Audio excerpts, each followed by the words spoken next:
भद्रं कर्णेभिः शृणुयामदेवाः भद्रं पश्येमाक्षभिर्यजत्राः स्थिरैरङ्गैस्तुष्टुवागुंसस्तनूभिः व्यशेम देवहितं यदायुः स्वस्ति न इन्द्रो वृद्धश्रवाः स्वस्ति नः पूषा विश्ववेदाः स्वस्ति नस्तार्क्ष्यो अरिष्टनेमिः स्वस्ति नो बृहस्पतिर्दधातु ॐ शान्ति शान्ति शान्तिः शन्नो मित्रः शं वरुणः शन्नो भवत्वर्यमा शन्न इन्द्रो बृहस्पतिः शन्नो विष्णुरुक्रमः नमो ब्रह्मणे नमस्ते वायो त्वमेव प्रत्यक्षं ब्रह्मासि त्वामेव प्रत्यक्षं ब्रह्म वदिष्यामि ऋतं वदिष्यामि सत्यं वदिष्यामि तन्मामवतु तद्वक्तारमवतु अवतु माम् अवतु वक्तारम् ॐ शान्ति शान्ति शान्तिः सहनाववतु सहनौ भुनक्तु सह वीर्यङ्करवावहै तेजस्विनावधीतमस्तु मा विद्विषावहै ॐ शान्ति शान्ति शान्तिः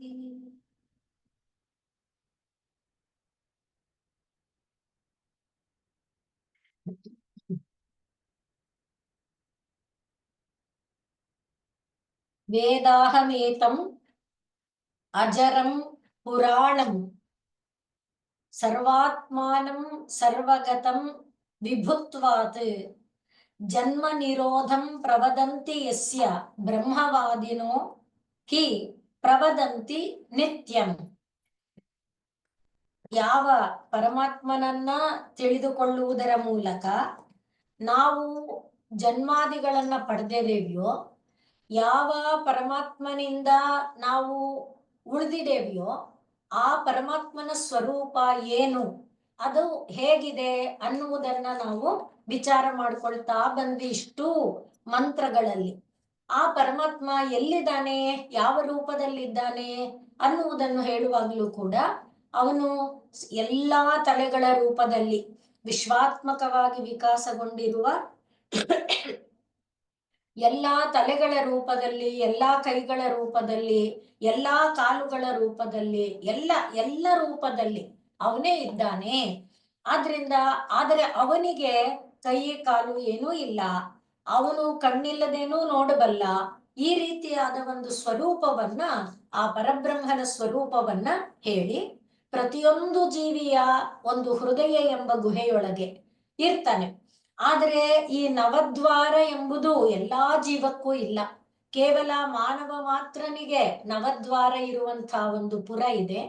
ಆದ್ದರಿಂದಲೇ ಮಾನವನಿಗೆ ಆ ಪರಾತ್ಪರ ವಸ್ತುವನ್ನ ಅನುಭವಕ್ಕೆ ತಂದುಕೊಳ್ಳಕ್ಕೆ ಅವನಿಗೆ ಮಾತ್ರ ಅವಕಾಶ ಇದೆ, ಬೇರೆ ಎಲ್ಲಾ ಜೀವಕ್ಕೂ ಕೂಡ ಈ ಒಂದು ಅನುಕೂಲ ಇಲ್ಲ. ಆದ್ರಿಂದ ಯಾರು ಅಣುವಿಗೆ ಅಣುವಾಗಿ ಮಹತ್ತಿಗೆ ಮಹತ್ತಾಗಿ, ಅಣು ಮಹತ್ತು ಎರಡೂ ರೀತಿಯಿಂದಲೂ ಕೂಡ ಇಂದ್ರಿಯಗಳ ಮಿತಿಯಲ್ಲಿ ಸಿಲುಕದೆ ಇರುವವನಾಗಿ ಇದನ್ನು, ಹಾಗಿದ್ದು ಎಲ್ಲಾ ಜೀವಿಗಳ ಎಲ್ಲಾ ಚಟುವಟಿಕೆ ಅಂದ್ರೆ ಕೂತ್ಕೊಳ್ಳೋದು, ನೋಡೋದು, ಹೋಗೋದು, ಬರೋದು, ಮುಟ್ಟೋದು, ಎಲ್ಲ ರೀತಿಯ ಚಟುವಟಿಕೆಗಳಲ್ಲಿ ತಾನು ಹಿನ್ನೆಲೆಯಲ್ಲಿದ್ರೂ ಕೂಡ ತಾನೇನೂ ಮಾಡದೆ ಇರೋದ್ರಿಂದಾನೇ ಅವನಿಗೆ ದುಃಖ ಇಲ್ಲ. ಮಾಡ್ತಾ ಇದ್ದಾನೆ ಅಂತಾದ್ರೆ, ಮಾಡುವವನು ನಾನು ಅಂತಾದ್ರೆ ಸುಖ ದುಃಖ ಎರಡು ಬರುತ್ತೆ, ಆನಂದ ಈ ರೀತಿ ಎಲ್ಲ ಉಂಟಾಗುತ್ತೆ. ಆದ್ರೆ ಅವನು ಹೋಗುತ್ತಾ ಇರುವವನಾಗಿ, ನೋಡ್ತಾ ಇರುವವನಾಗಿ, ಮಾಡ್ತಾ ಇರುವವನಾಗಿ ಯಾರೋ ಇದನ್ನಲ್ಲ, ಅವನ ಜೊತೆಯಲ್ಲಿದ್ರೂ ಕೂಡ ಅವನು ಇದನ್ನ ತಾನೇನು ಮಾಡದೆ ಇರುವುದರಿಂದ, ಅಂದ್ರೆ ಆ ಮಾಡುವುದರ ಒಂದು ಸಂಪರ್ಕ ಇಲ್ಲದೆ ಇರುವ ಒಂದು ಹಿನ್ನೆಲೆಯಲ್ಲಿ ಅವನು ವೀತ ಶೋಕನಾಗಿರ್ತಾನೆ. ಅಂದ್ರೆ ಅದರ ಸಂಘ, ಸಂಪರ್ಕ ಅನ್ನೋಕ್ಕಿಂತ ಸಂಘ, ಆ ಸಂಘ ಇಲ್ಲದೆ ಇರುವುದರಿಂದ ಅವನು ವೀತ ಶೋಕನಾಗಿರ್ತಾನೆ. ಅಂಥ ಪರಮಾತ್ಮನನ್ನ ನಾವು ಪಡ್ಕೊಳ್ಳೋದು ಹೇಗೆ, ತಿಳ್ಕೊಳ್ಳೋದು ಹೇಗೆ? ಅದು ಧಾತು ಪ್ರಸಾದಾತ್. ಧಾತು, ಆ ಧಾತುವಿನ ಅನುಗ್ರಹದಿಂದ ಮಾತ್ರ ಅದನ್ನ ತಿಳ್ಕೊಳ್ಳಬಹುದು. ಈ ಪರಮಾತ್ಮನ ಈ ಮಹಿಮೆಯನ್ನ, ಯಾವ ಮಹಿಮೆಯನ್ನ? ಎಲ್ಲಾ ಮಾಡ್ತಾ ಇದ್ರು ಮಾಡದೇ ಇರುವಂತ, ಪ್ರಪಂಚಾತ್ಮಕವಾಗಿ ತಲೆಗಳಾಗಿ, ಕೈಗಳಾಗಿ, ಕಾಲುಗಳಾಗಿ ಎಲ್ಲಾ ಆಗಿರುವ, ಆದರೂ ಏನೂ ಅಲ್ಲದ, ತಾನು ಕೈ ಕಾಲುಗಳಿಲ್ಲದ, ಹೀಗೇನೋ ಒಗಟೊಗಟಾಗಿ ಹೇಳಿದಾರಲ್ಲ, ಅಂಥ ಪರಮಾತ್ಮನನ್ನ, ಅಂಥ ವಸ್ತುವನ್ನ ಹೇಗಪ್ಪ ಪಡ್ಕೊಳ್ಳೋದು ಅಂದ್ರೆ ಅದು ಧಾತುವಿನ ಅನುಗ್ರಹದಿಂದ. ಧಾತು ಪ್ರಸಾದಾತ್. ಇದನ್ನ ನಾವು ಹೋದ ಇದ್ರೊಳಗೆ ನೋಡ್ಕೊಂಡಿದ್ವಿ. ಅಣುವಿಗೆ ಅಣುವಾಗಿ, ಮಹತ್ತಿಗೆ ಮಹತ್ತಾಗಿ ಅಂದಾಗ, ಅಣುವಾಗಿದ್ರೂ ಅಣುವಿನಲ್ಲಿ ಮತ್ತೆ ವಿಭಜಿತವಾಗಿ ಎಷ್ಟೇ ಒಂದು ಸಣ್ಣ ಅಣುವಾದರೂ ಕೂಡ ಅದು ಇಂದ್ರಿಯ ಗ್ರಾಹ್ಯವಲ್ಲ. ಹಾಗೆ ಮಹತ್ತಂದಾಗ ಅದೂ ಕೂಡ ಇಂದ್ರಿಯ ಗ್ರಾಹ್ಯವಾಗಿ ನಿಲ್ಲೋದಿಲ್ಲ.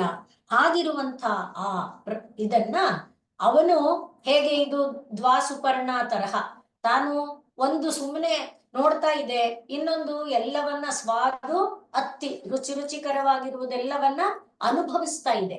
ಆ ರೀತಿಯಲ್ಲಿ ಎಲ್ಲಾ ಹೋಗ್ತಾ, ನೋಡ್ತಾ, ಬರ್ತಾ, ಕೂತ್ಕೊಳ್ತಾ, ಮಾತಾಡ್ತಾ, ಎದ್ದೇಳ್ತಾ ಎಲ್ಲ ರೀತಿ ಮಾಡ್ತಾ ಇದ್ರು ಕೂಡ ಯಾವುದರ ಒಂದು ಸಂಘ ಇಲ್ಲದೆ ಇದನ್ನಲ್ಲ, ಅವನನ್ನ ಅರ್ಥ ಮಾಡ್ಕೊಳ್ಳೋದಕ್ಕೆ ಧಾತುವಿನ ಪ್ರಸಾದವೇ ಬೇಕು. ಇಲ್ಲಿ ಧಾತುವಿನ ಪ್ರಸಾದ ಅಂದಾಗ, ಧಾತು ಅನ್ನುವುದು ಶರೀರದ ಒಳಗೆ ತ್ವಚ್ಚರ್ಮ ಮಾಂಸ ರುಧಿರ ಮೇದ ಮಜ್ಜ ಅಸ್ಥಿ ಸ್ನಾಯು ಇವುಗಳೆಲ್ಲ ಧಾತು. ಇವುಗಳ ಎಲ್ಲದರ ಒಂದು ಅನುಕೂಲ ಇದ್ದಾಗ, ಅವುಗಳ ಅನುಕೂಲ ಇದ್ದಾಗ ಶರೀರದಲ್ಲಿ ಏನಿರುತ್ತೆ? ಸೌಖ್ಯ ಇರುತ್ತೆ. ಶರೀರದಲ್ಲಿ ಸೌಖ್ಯ ಇದ್ದಾಗ ನಾವು ಏನನ್ನೂ ಅರ್ಥ ಮಾಡ್ಕೊಳಕ್ಕಾಗತ್ತೆ. ಶರೀರ ಮನಸ್ಸುಗಳಲ್ಲಿ ನೆಮ್ಮದಿ ಇಲ್ಲ ಅಂತಾದ್ರೆ, ಶರೀರ ಮನಸ್ಸು ಕಿತ್ತು ಚಲ್ಲಾಪಿಲ್ಲಿ ಆಗಿದೆ ಅಂದ್ರೆ ಎಂಥ ರುಚಿಕರವಾದ ಊಟ ರುಚಿಸಲ್ಲ, ಎಂಥ ಇಷ್ಟವಾಗುವಂಥ ನೋಟ ಇಷ್ಟವಾಗಲ್ಲ. ಆ ರೀತಿ ಆಗ್ಬಿಡುತ್ತೆ. ಇದು ಪ್ರತಿಯೊಬ್ಬನ ಜೀವನದಲ್ಲೂ ಅನುಭವದಲ್ಲಿ ಇರುವಂಥದ್ದು. ಶರೀರ ಮನಸ್ಸುಗಳು ಹಿತವಾಗಿದ್ರೆ ಮಾತ್ರ ಇಷ್ಟ ಇಲ್ಲದೆ ಇರೋದನ್ನು ಎಂಜಾಯ್ ಮಾಡಕ್ ಪ್ರಯತ್ನ ಪಡಬಹುದು. ಹಾಗೆ ಈ ತ್ವಚ್ಚರ್ಮ ಮಾಂಸ ರುಧಿರ ಮೇದ ಮಜ್ಜ ಅಸ್ಥಿ ಸ್ನಾಯು ಇವುಗಳು ಧಾತು ಅಂದಾಗ ಶರೀರವನ್ನ ಹಿಡಿದಿಟ್ಟಿದೆ. ಶರೀರದಲ್ಲಿರುವ ಎಲ್ಲ ಚಟುವಟಿಕೆಗೆ ಪೂರಕ ಪೋಷಕವಾಗಿದೆ.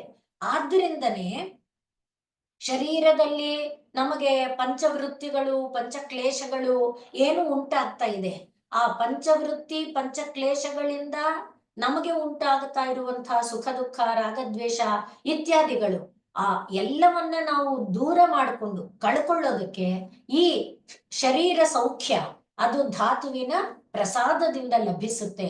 ಧಾತುವಿನ ಪ್ರಸಾದದಿಂದ ಲಭಿಸಿದಾಗ ಶರೀರ ಮನಸ್ಸು ಎರಡೂ ಕೂಡ ಸುಖವಾಗುತ್ತೆ, ನೆಮ್ಮದಿಯಾಗಿರುತ್ತೆ. ಆಗ ಆ ಪರಾತ್ಪರ ವಸ್ತುವನ್ನ ತಿಳಿದುಕೊಳ್ಳುವುದು ಸುಲಭ ಆಗತ್ತೆ. ಶ್ರೀ ಸ್ವಾಮಿ ವಿವೇಕಾನಂದರು ಹೇಳೋ ಹಾಗೆ, ಮೊದಲಿಗೆ ಹೊಟ್ಟೆ ತುಂಬಬೇಕು, ಶರೀರದಲ್ಲಿ ಶಕ್ತಿ ಬಲ ಚೆನ್ನಾಗಿರ್ಬೇಕು.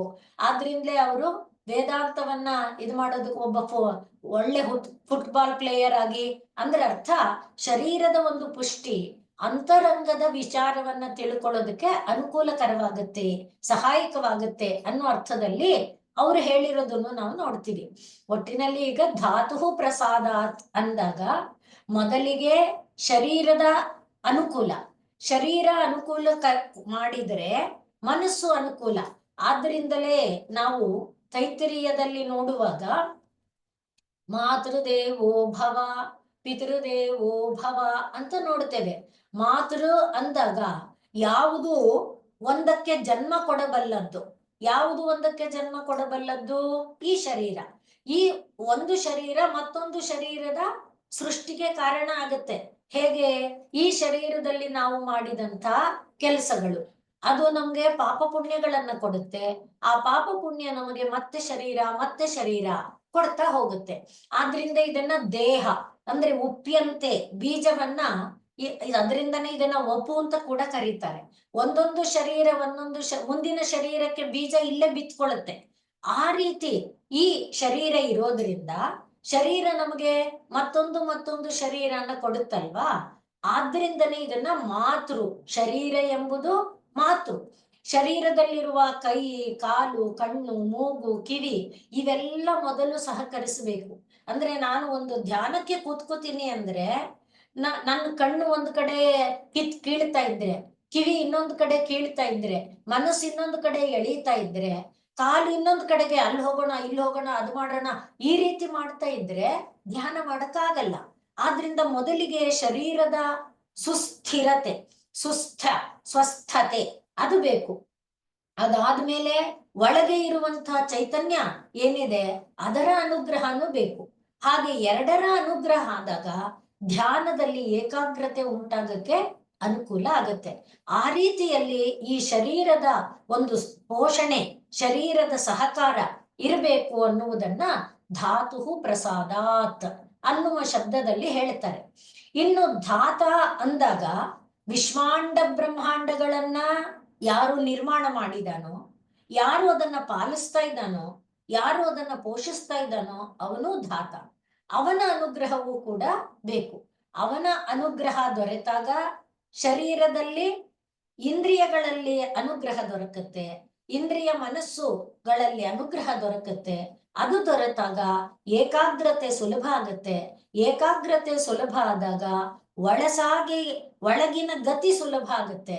ಒಳಗಿನ ಗತಿ ಸುಲಭ ಆದಾಗ ಒಳಗೆ ಹೃದಯ ಎಂಬ ಗುಹೆಯೊಳಗೆ ಅಡಗಿರುವವನನ್ನ ಕಾಣೋದು ಸುಲಭ ಆಗತ್ತೆ.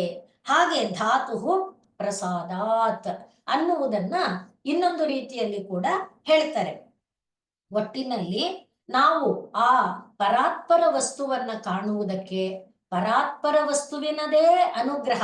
ಶ್ರೀರಾಮಕೃಷ್ಣರು ಹೇಳಿದ ಮಾತನ್ನ ಹೋದ ಇದರಲ್ಲೇ ನೆನಪಿಸಿಕೊಂಡಿದ್ವಿ.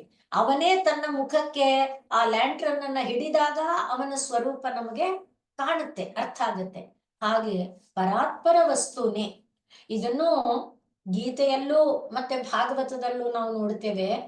ಅವನಿಗೆ ಪಾಪ ಈ ಶರೀರ ಎಷ್ಟು ಸಲಿ ಬಂತಪ್ಪ, ಬಂತು ಹೋಯ್ತು ಬಂತು ಹೋಯ್ತು ಪಾಪಚಿ ಅನ್ನಿಸ್ಬಿಟ್ಟು ಅವನೇ ಅದರ ಮೇಲೆ ಅನುಗ್ರಹ ಮಾಡಿ, ನೀವು ನೋಡಪ್ಪ ನಿನ್ನ ಸ್ವರೂಪ ಇದು, ನೀನು ಏನೇನನ್ನೋ ನಿನ್ನ ಸ್ವರೂಪ ಕೊಂಡು ಓಡ್ತಾ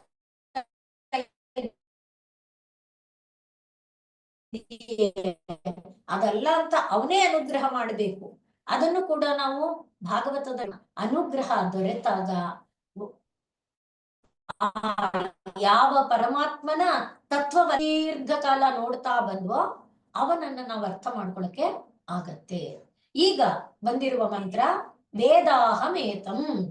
ಇಷ್ಟೊಂದೆಲ್ಲ ಹೇಳಿದ್ವಲ್ಲ, ಯಾರ್ರೀ ಹೇಳಿದ್ರು, ಯಾವ ಪುಸ್ತಕದಲ್ಲಿ ಬರ್ದಿದ್ದಾರೆ, ಎಲ್ಲಿ ಹೋಗಿದ್ರಿ, ನೀವೆಲ್ಲಿ ನೋಡಿದ್ರಿ ಅಂತ ಪ್ರಶ್ನೆ ಮಾಡಕ್ಕೆ ಯಾರ್ಯಾರು ಹೇಳಿದ್ದಲ್ಲಪ್ಪ, ನಾನು ನೋಡಿದ್ದೇನೆ, ನಾನು ಅನುಭವಿಸಿದ್ದೇನೆ ಅಂತ ಒಬ್ಬ ಅನುಭವಿ ಹೇಳ್ತಾ ಇದ್ದಾರೆ. ಆದ್ರಿಂದ ಇದು ಯಾವುದೋ ಕಟ್ಟುಕಥೆ ಅಲ್ಲ, ಎಲ್ಲೋ ಅಲ್ಲಿ ಇಲ್ಲಿ ಓದಿದ್ದಲ್ಲ, ಅವ್ರು ಹೇಳಿದ್ರು ಇವ್ರು ಹೇಳಿದ್ರು ಅಂತೆ ಇಂತೆ ಅಲ್ಲ, ನಿಜ ಇದು. ಅಹಂ ವೇದ, ನಾನು ಇದನ್ನ ತಿಳ್ಕೊಂಡಿದ್ದೇನೆ. ನಾವು ಹಿಂದೆ ಕೂಡ ಹೇಳಿಕೊಂಡ್ವಿ, ಛಾಂದೋಗ್ಯ ಉಪನಿಷತ್ತಿನಲ್ಲಿ ಇದೇ ತರಹ ಚರ್ಚೋಪಚರ್ಚೆಗಳು ಬರುತ್ತೆ. ಅನೇಕ ಜನ ಅಂದ್ರೆ ಇದನ್ನ ಆರಂಭ ಮಾಡಿದಾಗ ಹೇಳ್ಕೊಂಡಿದ್ವಲ್ಲ, ವಿದ್ವಾಂಸರು ಈ ಆತ್ಮತತ್ವವನ್ನ ತಿಳ್ಕೊಳ್ತಾ ಬರ್ತಾರೆ. ವೈಶ್ವಾನರ ವಿದ್ಯೆ ಅಂತ ಬರುತ್ತೆ. ಅಲ್ಲಿ ನಾನು ಹಾಗಾದ್ರೆ ವೈಶ್ವಾನರ ಅಂದ್ರೆ ನೀನೇನ್ ತಿಳ್ಕೊಂಡಿದೀಯಾ ಹೇಳು ಅಂದಾಗ, ಒಬ್ಬ ಪ್ರಾಣವನ್ನ ವೈಶ್ವಾನರ ಅನ್ಕೊಂಡಿದ್ದೀನಿ, ಒಬ್ಬ ಚಕ್ಷುವನ್ನ ವೈಶ್ವಾನರ ಅಂದ್ರೆ ತನ್ನ ಅನುಭವವನ್ನ ಹೇಳ್ತಾನೆ. ಅರೆ ಅಲ್ಲ ಅಲ್ಲ, ಇನ್ನು ಮುಂದಕ್ಕೆ ಅಂತ ಹೇಳ್ತಾ ಯಾರು ಒಬ್ಬ ಅನುಭವಿ ಇದ್ದಾನೆ ಅವನು ಆ ವೈಶ್ವಾನರ ವಿದ್ಯಾ ತತ್ವವನ್ನ ತಿಳಿಸಿ ಹೇಳ್ತಾನೆ. ಹಾಗೆ ಹೇಳಿದ ಮೇಲೆ ಆ ವೇಳೆಗೆ ಮತ್ತೊಬ್ಬ ಬರ್ತಾನೆ, ಅವನನ್ನ ಏನಪ್ಪಾ ನಿನಗ್ ಗೊತ್ತಾ ಇದು, ನೀನ್ ಕಂಡಿದೀಯಾ? ಹೌದು ನನಗ್ ಗೊತ್ತಿದೆ, ನಾನು ಈ ವಿದ್ಯೆಯಿಂದ ಪರಾತ್ಪರ ವಸ್ತುವನ್ನ ನೋಡಿದ್ದೇನೆ. ಅವನು ನೋಡು, ಹಾಗೆ ನೀನು, ನಾನು ನೋಡಿದ್ದೇನೆ. ಆ ರೀತಿ ವೇದಾಹಂ ಏತಂ ಪುರುಷಂ, ಇಷ್ಟು ಸುದೀರ್ಘ ಕಾಲ ಯಾವ ಪುರುಷನ ವಿಚಾರವನ್ನ ನಾವು ಹೇಳ್ತಾ ಬಂದ್ವೋ ಆ ಪುರುಷನನ್ನ ನಾನು ನೋಡಿದ್ದೇನೆ. ನವದ್ವಾರೇ ಪುರೇ ದೇಹಿ, ಈ 9 ದ್ವಾರಗಳ ಇರುವಂತಹ ಪುರದೊಳಗೆ ಅವನಿದ್ದಾನೆ, ಅದನ್ನ ನಾನು ನೋಡಿದ್ದೇನೆ. ಮತ್ತೆ ನೈವ ಕುರ್ವನ್ ನ ಕಾರಯನ್, ಗೀತಾಚಾರ್ಯ ಹೇಳುವಂತೆ ಅವನೇನು ಮಾಡಲ್ಲ. ಮೇಲೆ ಹೇಳಿದ್ವಲ್ಲ, ಅಕ್ರತುಹು, ಹೋಗೋದು, ನೋಡೋದು, ಬರೋದು, ಕೂತ್ಕೊಳ್ಳೋದು, ಹೇಳೋದು, ನಿದ್ದೆ ಮಾಡೋದು ಎಲ್ಲ ನೋಡ್ತಾ ಇದ್ದಾನೆ. ಆದರೆ ಅವನು ಯಾವುದರ ಸಂಘದಲ್ಲಿ ಇಲ್ಲ, ಅಕ್ರತುಹು. ಹಾಗೆ ಗೀತಾಚಾರ್ಯ ನೈವ ಕುರ್ವನ್ ನ ಕಾರಯನ್, ನೋಡ್ತಾ ಅವನೇನು ಮಾಡಲ್ಲ, ಅವನು ಮಾಡಿಸೋನು ಅಲ್ಲ, ನೋಡುವನು ಅಲ್ಲ. ಆದರೆ ಈ ಇಂದ್ರಿಯಗಳ ಒಳಗೆ ಈ ಎಲ್ಲ ಚಟುವಟಿಕೆ ನಡಿ ಮನಸ್ಸು ಬುದ್ಧಿಗಳ ಒಳಗೆ. ಆ ರೀತಿ ನವದ್ವಾರ ಪುರವಾದಂಥ ಈ ಪುರದ ಒಳಗಡೆ ಇರುವಂಥ ಆ ಪುರಾಣಂ, ಎಂಥ ಪುರುಷ ಅವನು? ಪುರಾಣ. ಪುರಾಣ ಅಂದ್ರೆ ತುಂಬಾ ಹಳಬ. ಎಷ್ಟು ಹಳಬ, ಎಷ್ಟು ಹಳಬ ಅಂತ ಹೇಳೋಕೆ ಯಾರು ಇಲ್ಲ. ಎಷ್ಟು ಹಿಂದಿನಿಂದ ಇದ್ದಾನೆ ಅಂತ ಹೇಳುವವರು ಯಾರು ಇಲ್ಲ. ಶ್ರೀರಾಮಕೃಷ್ಣರದೇ ಮತ್ತೆ ಉದಾಹರಣೆ, ಒಂದು ಎತ್ತರದ ಗೋಡೆ ಮೇಲೆ ಬಗ್ಗಿ ನೋಡ್ತಾ ಇರೋರು, ಆ ಕಡೆ ಇಳಿದವರು ಮತ್ತೆ ಬರದೆ, ಅಂತ ಒಂದು ಉದಾಹರಣೆಯಂತೆ ಆ ಪರಾತ್ಪರ ವಸ್ತು ಅತ್ಯಂತ ಪ್ರಾಚೀನವಾದದ್ದು. ಹಾಗೆ ಅತ್ಯಂತ ಪ್ರಾಚೀನ ಅಂತ ಗುಜ್ಗುಜು ಅಂತ ನಡುಗುತ್ತಾ ಆತರ ಇಲ್ಲ, ಅದು ನವ, ಹೊಸ ಇದೆ. ಆದ್ರಿಂದ ಪುರಾ ನವಂ, ಅದು ಪುರಾಣ. ಮತ್ತೆ ಆ ಪುರುಷ ಇನ್ನೇನಾಗಿದೆ? ಸರ್ವಾತ್ಮಾನಂ, ಎಲ್ಲ ಎಲ್ಲ ಅಂದಾಗ ಗಿಡ ಮರಗಳು, ಕಲ್ಲು ಮಣ್ಣುಗಳು, ಒಂದು ಧೂಳಿನ ಕಣವೂ ಕೂಡ, ಒಂದು ಧೂಳಿನ ಕಣವೂ ಕೂಡ ಆತ್ಮತತ್ವವೇ ಆಗಿದೆ ಅಂದಾಗ ನಮಗೆ ಆಶ್ಚರ್ಯ ಅನ್ನಿಸಬಹುದು. ಧೂಳಿನ ಕಣದಲ್ಲಿ ಯಾವ ರೀತಿಯ ಜೀವ ಅಂತ. ಅದಕ್ಕೆ ನಮಗೆ ದೃಷ್ಟಾಂತವಾಗಿ ಪಂಡರಾಪುರದ ಪುಂಡರೀಕ ವರದ ವಿಠಲ ಇದ್ದಾನಲ್ಲ, ಅವನ ಕಥೆಯಲ್ಲಿ ಹೇಳ್ತಾರೆ. ಅವನಿಗೆ ಹಣೆಯಲ್ಲಿ ಒಂದು ಚಂದನ ಇಟ್ಟಾದ ಮೇಲೆ ಚಂದನದ ಮಧ್ಯದಲ್ಲಿ ಒಂದು ಕಪ್ಪು ಚುಕ್ಕಿ ಇಟ್ಟಿರ್ತಾರಲ್ಲ, ಆ ಚುಕ್ಕಿಯ ಕುರಿತಾಗಿ ಕಥೆಯನ್ನ ಹೇಳುತ್ತೆ. ಅಂದ್ರೆ ಪಂಡರಾಪುರದ ಮಹಿಮೆಯನ್ನ ಹೇಳುವಾಗ, ಪುಂಡರೀಕ ವಿಠಲನ ಮಹಿಮೆಯನ್ನ ಹೇಳುವ ಅನೇಕ ಕಥೆಗಳಿದೆ. ಪಂಡರಾಪುರದ ಭಕ್ತರು, ಚಕಾಮೇಳ ಇತ್ಯಾದಿಯಾಗಿ ಅನೇಕ, ರವಿದಾಸ ಮೊದಲಾದ ಅನೇಕ ಭಕ್ತರಿದ್ದಾರೆ. ಆ ಭಾನುದಾಸ, ಏಕನಾಥ, ಇವರೆಲ್ಲರೂ ಕೂಡ ಅವನ ಭಕ್ತರೇ. ಅವರ ಒಂದು ಚರಿತೆ ಎಲ್ಲ ಒಂದು ಗ್ರಂಥದಲ್ಲಿ ಸಿಕ್ಕತ್ತೆ. ಅಲ್ಲಿ ನಮಗೆ ಬರುವಂತ ವಿಚಾರ ಏನಪ್ಪಾ ಅಂದ್ರೆ, ಪ್ರತಿದಿನ ದೇವಸ್ಥಾನಕ್ಕೆ ಭಕ್ತರು ಬರ್ತಾರಲ್ಲ, ಆ ಭಕ್ತರು ಎಲ್ಲ ಬಂದು ದೇವಸ್ಥಾನ ಬಾಗಿಲು ಹಾಕಿದ್ಮೇಲೆ ದೇವಸ್ಥಾನ ಗುಡಿಸ್ತಾರಂತೆ. ಗುಡಿಸಿದ ಧೂಳನ್ನೆಲ್ಲ ತಕೊಂಡು ಇದು ವಸ್ತ್ರಗಾಲಿತ ಅಂದ್ರೆ ಬಟ್ಟೆನಲ್ಲಿ ವಂದ್ರಿ ಆಡ್ತಾರೆ. ಬಟ್ಟೆನಲ್ಲಿ ವಂದ್ರಿ ಆಡಿ ಆ ಸೂಕ್ಷ್ಮವಾದ ಧೂಳಿರುತ್ತಲ್ಲ, ಅದನ್ನ ಕಲಿಸಿ ಭಗವಂತನ ಹಣೆಗಿಡ್ತಾರಂತೆ. ಭಗವಂತನಿಗೆ ಅದು ಇಷ್ಟವಂತೆ. ಈ ಮಾತು ಬಂದಾಗ ಇದು ಸುಮ್ಮನೆ ಕಲ್ಪಿತ ಅಲ್ಲ ಅನ್ನುವುದಕ್ಕೆ ಭಾಗವತನೇ ನಮಗೆ ಆಧಾರ. ಭಾಗವತದಲ್ಲಿ ನಾರದರು, ನಾವಿದ್ ನೋಡಿದೀವಿ ಭಾಗವತ ಓದಿದಾಗ, ನಾರದರು ಕೃಷ್ಣನನ್ನ ನೋಡೋದಕ್ಕೆ ಬಂದ್ರು. ಏನಪ್ಪಾ ಅನುಕೂಲ ಹೇಗಿದೆ ಅಂತ ದ್ವಾರಪಾಲಕರನ್ನ ಕೇಳಿದ್ರು. ಸ್ವಾಮಿ ಕೂತ್ಕೊಳ್ಳಿ, ಅವರು ಪೂಜೆಯಲ್ಲಿದ್ದಾರೆ ಅಂತ ಹೇಳಿ ನಾರದರನ್ನ ಕೂಡಿಸಿದ್ರು. ಕೃಷ್ಣ ಪೂಜೆ ಮುಗಿಸಿ ಬಂದಾಗ ನಾರದರು ಕೇಳಿದ್ರು, ಏನಪ್ಪಾ ಕೃಷ್ಣ, ಎಲ್ಲಾ ಲೋಕದವರು ನಿನ್ನ ಪೂಜೆ ಮಾಡ್ತಾರೆ, ದೇವಾದಿ ದೇವತೆಗಳಿಗೂ ನೀನು ಆರಾಧ್ಯ, ನೀನ್ ಯಾರನ್ನ ಪೂಜೆ ಮಾಡ್ತೀಯಪ್ಪ? ಆಗ ಕೃಷ್ಣ, ನಾನು ಯಾರನ್ನ ಪೂಜೆ ಮಾಡ್ತೀನಿ, ಏನ್ ಪೂಜೆ ಮಾಡ್ತೀನಿ? ಸಂಪುಟವನ್ನ ತೆಗೆದುಕೊಂಡು ಬಂದ. ಸಂಪುಟವನ್ನ ತೆಗೆದುಕೊಂಡು ಬಂದು ತೋರಿಸಿದ್ರೆ ಏನಿದೆ? ಭಕ್ತರ ಪಾದ ಧೂಳಿ. ಅಂದ್ರೆ ಭಕ್ತರ ಪಾದ ಧೂಳಿಗೂ ಮಹಿಮೆ ಇದೆ ಅಂದ್ರೆ ಅದೊಂದು ಚೈತನ್ಯ ತಾನೆ. ಅದಕ್ಕೋಸ್ಕರ ಅಂದ್ರೆ ಇದು ಸಿದ್ಧ ಅನ್ನೋಕೆ, ಸರ್ವಾತ್ಮಾನಂ ಅನ್ನುವಾಗ ಎಲ್ಲೂ ಆತ್ಮ ಭಾವ ಇಲ್ಲದೆ ಇಲ್ಲ. ಆ ಒಂದು ಚೈತನ್ಯ, ಆ ಒಂದು ಶಕ್ತಿ ಅಂತ ಸರ್ವಾತ್ಮಾನಂ. ಮತ್ತೆ ಸರ್ವಗತಂ, ಸರ್ವಗತಂ ಎಲ್ಲದರ ಒಳಗೆ. ಇರುವೆ ಆದ್ರೆ ಇರುವೆ, ಆನೆ ಆದ್ರೆ ಆನೆ, ಆಡಾದ್ರೆ ಆಡು, ಮೇಕೆ ಆದ್ರೆ ಮೇಕೆ, ಹುಲಿ ಆದ್ರೆ ಹುಲಿ, ಸಿಂಹ ಆದ್ರೆ ಸಿಂಹ. ಆದ್ರಿಂದಲೇ ನೋಡಿ ಶ್ರೀರಾಮಕೃಷ್ಣರಿಗೆ ಯಾವುದನ್ನ ಕಂಡ್ರು ದೈವಿ ಭಾವ ಬಂದ್ಬಿಡ್ತಾ ಇತ್ತು, ಯಾವುದನ್ನ ಕಂಡ್ರು ಸಮಾಧಿ ಉಂಟಾಗ್ತಾ ಇತ್ತು. ಆದ್ರಿಂದನೇ ನಾರದರಿಗೆ ಯಾರ ಹತ್ರ ಹೋಗಕ್ಕೂ ಭಯ ಇಲ್ಲ. ಅವನು ರಾಕ್ಷಸ ಆಗಿದ್ರು ನಾರದರು ಲೀಲಾಜಲವಾಗಿ ಹೋಗ್ತಾರೆ, ಅವನ ಹತ್ರ ಆನಂದವಾಗಿ ಮಾತಾಡ್ತಾರೆ. ಮತ್ತೆ ಯಾವ ರಾಕ್ಷಸನು ನೋಡಿ ಯಾರ್ಯಾರ ಮೇಲೆ ಕೋಪ ಮಾಡ್ಕೊಂಡ್ರು ನಾರದರ ಮೇಲೆ ಕೋಪ ಮಾಡ್ಬಿಡ್ತೀನಿ ಅಂತ ಜುಟ್ ಹಿಡ್ಕೊಂಡು ಹೊಡಿಯಕ್ಕೆ ಬಡಿಯಕ್ಕೆ ಬಂದಿದ್ ನಾವು ಕಥೆನೇ ಕೇಳಲ್ಲ. ಆ ರೀತಿ ನಾರದರು ಅಂದ್ರೆ ನಾರದರ ಮೇಲೆ ಇದೆ ಎಲ್ಲ ಸರ್ವಗತ, ಎಲ್ಲ ಕಡೆ ಎಲ್ಲದರಲ್ಲಿ ಎಲ್ಲೆಲ್ಲೂ ಆ ಪರಾತ್ಪರನನ್ನ ಕಾಣುವಂತ ಒಂದು ಭಾವ. ಅದನ್ನ ನಾವು ನಮ್ಮ ಪ್ರಹ್ಲಾದನಲ್ಲಿ ಕೂಡ ಗಮನಿಸಿದಂತೆ ಈ ತರ ಅನೇಕ ಭಕ್ತರನ್ನ ನೋಡ್ತೇವೆ. ಆ ರೀತಿ ಎಲ್ಲ ಸರ್ವಗತಂ, ಆಡಿನಲ್ಲಿರ್ಲಿ, ಮೇಕೆಯಲ್ಲಿರ್ಲಿ, ಗಿಡದಲ್ಲಿರ್ಲಿ, ಮರದಲ್ಲಿರ್ಲಿ, ಈಗ ಮತ್ತೆ ಹೇಳಿದಂತೆ ಧೂಳಿನಲ್ಲಿರ್ಲಿ, ಕಲ್ಲಲ್ಲಿರ್ಲಿ, ಬಾಗಿಲಲ್ಲಿರ್ಲಿ, ಗೋಡೆಲಿರ್ಲಿ, ಎಲ್ಲೆಲ್ಲೂ ಸರ್ವಗತಂ. ಅದನ್ನೇ ಮತ್ತೆ ಶ್ರೀರಾಮಕೃಷ್ಣರ ದೃಷ್ಟಾಂತ ಮೆಟ್ಟಲುಗಳು, ಮೇಲಿನ ಮೇಲಿನ ಇದು ಛದಿ, ಈ ಎಲ್ಲ ಒಂದೇ ಒಂದೇ ಒಂದೇ ಅನ್ನುವಂಥ ಒಂದು ಭಾವ. ಯಾಕೆ ಅವನು ಸರ್ವಗತ ಅಂದ್ರೆ ಈ ಮಂತ್ರ ಹೇಳ್ತಾ ಇದೆ ವಿಭುತ್ವಾತ್. ವಿಭು ಅಂತ ಹೇಳಿದ್ರೆ ತ್ರೈಕಾಲಿಕ ಸಂಸರ್ಗಾವಚ್ಛಿನ್ನತ್ವಂ ವಿಭುತ್ವಂ ಅಂತ ಲಕ್ಷಣ ಕೊಡ್ತಾರೆ. ಅಂದ್ರೆ ಭೂತ, ವರ್ತಮಾನ, ಭವಿಷ್ಯ ಮೂರೂ ಕಾಲಗಳಲ್ಲಿ ಎಲ್ಲಾ ವಸ್ತುಗಳೊಳಗೆ ಒಂದು ಆಗಿದ್ದು ಸರ್ವವನ್ನ ವ್ಯಾಪಿಸಿಕೊಂಡು ಯಾವುದಿದೆ ಅದನ್ನ ವಿಭು ಅಂತ ಕರೀತಾರೆ. ಆದ್ರಿಂದಲೇ ವಿಭುತ್ವಾತ್ ಸರ್ವಗತಂ. ಪರಮಾತ್ಮ ಎಂಬುದು, ಪುರುಷ ಎಂಬುದು ಮೊದಲನೆಯದು ಅತ್ಯಂತ ಪುರಾಣ. ಅತ್ಯಂತ ಪುರಾಣ ಅಂತ ಹಣ್ಣನ್ನು ಮುದುಕನಾಗಿ ನಿಲ್ಲಕ್ಕಾಗದೆ ಗಡಗನ ಗಡಗಡ ನಡಗತಾ ಬಿದ್ದೋಗೋನಲ್ಲ. ನವನವ ಸ್ಫೂರ್ತಿಯಿಂದ, ನವ ಚೈತನ್ಯದಿಂದ ಕೂಡಿರುವಂಥವನು.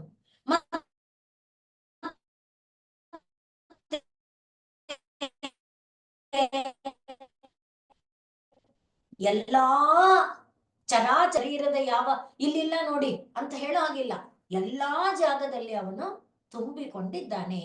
ಅಂಥ ಪುರುಷನನ್ನ ಈ ಜನ್ಮ ನಿರೋಧಂ ಪ್ರವದಂತಿ ಇದೆಯಲ್ವಾ, ಅದಕ್ಕೆ ಎರಡು ರೀತಿಯ ಅರ್ಥವನ್ನ ಹೇಳ್ತಾರೆ. ಒಂದು, ಅವನಿಗೆ ಆ ಪುರುಷನಿಗೆ ಹುಟ್ಟು ಸಾವುಗಳು ಇಲ್ಲ ಅಂತ. ಇನ್ನೊಂದು, ಆ ಪರಮ ಪುರುಷನನ್ನ ಅರ್ಥ ಮಾಡಿಕೊಂಡವನಿಗೆ ಹುಟ್ಟು ಸಾವುಗಳು ಇಲ್ಲ ಎಂಬುದಾಗಿ ಪ್ರವದಂತಿ. ಪ್ರವದಂತಿ ಅಂದ್ರೆ ಸುಮ್ನೆ ಹೇಳೋದಲ್ಲ, ಅನುಭವದ ಮಾತುಗಳು, ಆ ಅನುಭವಿಗಳು ಹೇಳ್ತಾರೆ. ಆದ್ರಿಂದಲೇ ಬ್ರಹ್ಮವಾದಿನಃ ಮತ್ತೆ ಬ್ರಹ್ಮನನ್ನು ಅರಿತವರು, ಬ್ರಹ್ಮನನ್ನು ತಮ್ಮ ಹೃದಯದ ಒಳಗೆ ಅನುಭವಿಸಿದವರು, ಕಂಡವರು ಏನ್ ಹೇಳ್ತಾರೆ, ಅವನನ್ನು ನಿತ್ಯಂ ವದಂತಿ, ಸದಾ ಕಾಲ ಇರುವವನು, ಅವನು ಭೂತವರ್ತಮಾನ ಭವಿಷ್ಯತ್ತುಗಳಲ್ಲಿ, ಚರಾಚರಗಳಲ್ಲಿ, ಎಲ್ಲಾ ದೇಶ ಕಾಲಗಳಲ್ಲಿ ಸದಾ ಇರುವವನು ಎಂಬುದಾಗಿ ಬ್ರಹ್ಮವಾದಿಗಳು ತಾವು ಅನುಭವಿಸಿದ್ದಾರೆ. ಅವರು ಅನುಭವಿಸಿದ್ದನ್ನ ಹೇಳಿದ್ದಾರೆ. ಅದಕ್ಕೆ ನಾನು ಸಾಕ್ಷಿ, ನಾನದನ್ನ ಕಂಡಿದ್ದೇನೆ ಎಂಬುದಾಗಿ ಇಲ್ಲಿ ಋಷಿ ಹೇಳ್ತಾ ಇದ್ದಾರೆ. ಈಗ ಈ ಮಂತ್ರದ ಅರ್ಥ ಏನಾಗುತ್ತೆ, ವೇದಾಹಂ ಏತಂ ಅಜರಂ ಪುರಾಣಂ ಸರ್ವಾತ್ಮಾನಂ ಸರ್ವಗತಂ ವಿಭುತ್ವಾತ್ ಜನ್ಮ ನಿರೋಧಂ ಪ್ರವದಂತಿ ಯಸ್ಯ ಬ್ರಹ್ಮವಾದಿನಃ ಹಿ ಪ್ರವದಂತಿ ನಿತ್ಯಂ. ಈ ಎರಡು ಸಲಿ ಪ್ರವದಂತಿ ಅಂತ ಬಂದಿರೋದನ್ನ ಜಸ್ಟಿಫೈ ಮಾಡ್ಕೊಳ್ಳೋಕೋಸ್ಕರನೇ ಈ ರೀತಿ ಹೇಳ್ತಾರೆ. ಒಂದು, ಯಾರಿಗೆ ಜನ್ಮ ಮರಣಗಳು ಇಲ್ವೋ, ಮತ್ತೆ ಇನ್ನು ಕೃಷ್ಣ ಹೇಳುವಂತೆ ಜನ್ಮ ಕರ್ಮ ಚಮೇ ದಿವ್ಯಂ ಏವಂ ಯೋ ವೇತ್ತಿ ತತ್ವತಃ, ಆ ರೀತಿ ಯಾರು ಅರ್ಥ ಮಾಡ್ಕೊಂಡಿದ್ದಾರೋ ಅವರು ಪರಮಾತ್ಮ ವಿಭುತ್ವಾತ್ ಎಲ್ಲ ದೇಶ ಕಾಲಗಳನ್ನ ವ್ಯಾಪಿಸಿರೋದ್ರಿಂದ ಸರ್ವಗತನಾಗಿದ್ದಾನೆ. ಅಂದ್ರೆ ಚರಾಚರವಾದ ಎಲ್ಲ ಎಲೆ ಕಡ್ಡಿ ಕಸ ಎಲ್ಲ ರೂಪದೊಳಗೆ ಅವನು ಇದ್ದಾನೆ. ಹಾಗೆ ಅವನು ಎಲ್ಲದರ ಆತ್ಮನಾಗಿದ್ದಾನೆ. ಅವನು ಅತ್ಯಂತ ಪುರಾಣನಾಗಿದ್ದಾನೆ ಎಂಬುದಾಗಿ ಹೇಳ್ತಾರೆ. ಅವನನ್ನ ತಿಳ್ಕೊಂಡ ನಂತರ ಮತ್ತೆ ಜನನ ಮರಣಗಳು ಇಲ್ಲ. ಜನ್ಮ ನಿರೋಧಂ ಪ್ರವದಂತಿ ಯಸ್ಯ ನಿತ್ಯಂ ಬ್ರಹ್ಮವಾದಿನಃ ಪ್ರವದಂತಿ. ಯಾವ ಆ ಪುರುಷನಿಗೆ ಅವನು ನಿತ್ಯ ಎಂಬುದಾಗಿ ತಿಳ್ಕೊಂಡು ಇರುವುದನ್ನ ಬ್ರಹ್ಮವಾದಿಗಳು ಹೇಳ್ತಾರೋ ಅಂಥವನನ್ನು ಅಹಂ ವೇದ, ನಾನು ನೋಡಿದ್ದೇನೆ, ನಾನು ಅನುಭವಿಸಿದ್ದೇನೆ, ನಾನು ಕೇಳಿದ್ದೇನೆ, ನಾನು ತಿಳ್ಕೊಂಡಿದ್ದೇನೆ ಎಂಬುದಾಗಿ ಋಷಿ ತನ್ನ ಅನುಭವದ ಮಾತನ್ನ ಹೇಳ್ತಾ ಇದ್ದಾರೆ. ಅದರಿಂದ ಮೊದಲಿಗೆ ಅನ್ವಯ ಹೇಗಾಗುತ್ತೆ? ಯಸ್ಯ ಜನ್ಮ ನಿರೋಧಂ ಅಜರಂ ಪುರಾಣಂ ಸರ್ವಾತ್ಮಾನಂ ವಿಭುತ್ವಾತ್ ಸರ್ವಗತಂ ಪ್ರವದಂತಿ ಬ್ರಹ್ಮವಾದಿದಂತಿ ಏತಂ, ಅಂಥವನನ್ನು ಏತಂ ಅಹಂ ವೇದ, ಅವನನ್ನು ನಾನು ತಿಳಿದುಕೊಂಡಿದ್ದೇನೆ.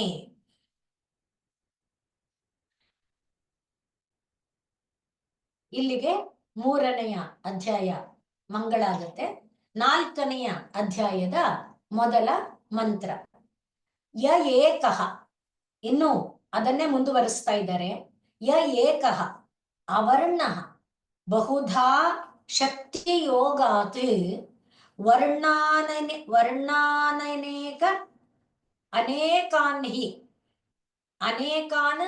ಹಿತಾರ್ಥಃ ದದಾತಿ ಅಥವಾ ಅನೇಕಾನ್ ನಿಹಿತಾರ್ಥಃ ದದಾತಿ. ನಿಹಿತಾರ್ಥ ಅಂತಾನು ಮಾಡ್ಕೊಳ್ಬಹುದು. ವಿಚೈತಿ ಚಾಂತೆ ವಿಶ್ವಮಾದೌ ಸದೇವಃ ಸನೋ ಬುದ್ಧ್ಯ ಶುಭಯ ಸಂಯುನಕ್ತು. ಆ ಪರಮಾತ್ಮನ ಪ್ರಸಾದ ಇದ್ದಾಗ ಪರಮ ಪುರುಷನನ್ನ ಅರ್ಥ ಮಾಡ್ಕೊಳ್ಳಕ್ಕಾಗತ್ತೆ ಅಂತ 3ನೇ ಅಧ್ಯಾಯದಲ್ಲಿ ಹೇಳಿದ ಮೇಲೆ ಮತ್ತೆ ಆ ಪರಮ ಪುರುಷನೇ ನಮಗೆ ಶುಭವಾದ ಮತಿಯನ್ನ ಕೊಡಲಿ. ಶುಭವಾದ ಮತಿಯನ್ನ ಕೊಡೋದು ಯಾತಕ್ಕೆ ಅಂತ ಕೇಳಿದ್ರೆ ಆ ಪರಮ ಪುರುಷನನ್ನ ತಿಳ್ಕೊಳ್ಳಕ್ಕೆ. ಶುಭವಾದ ಮತಿ ಅಂದ್ರೇನು?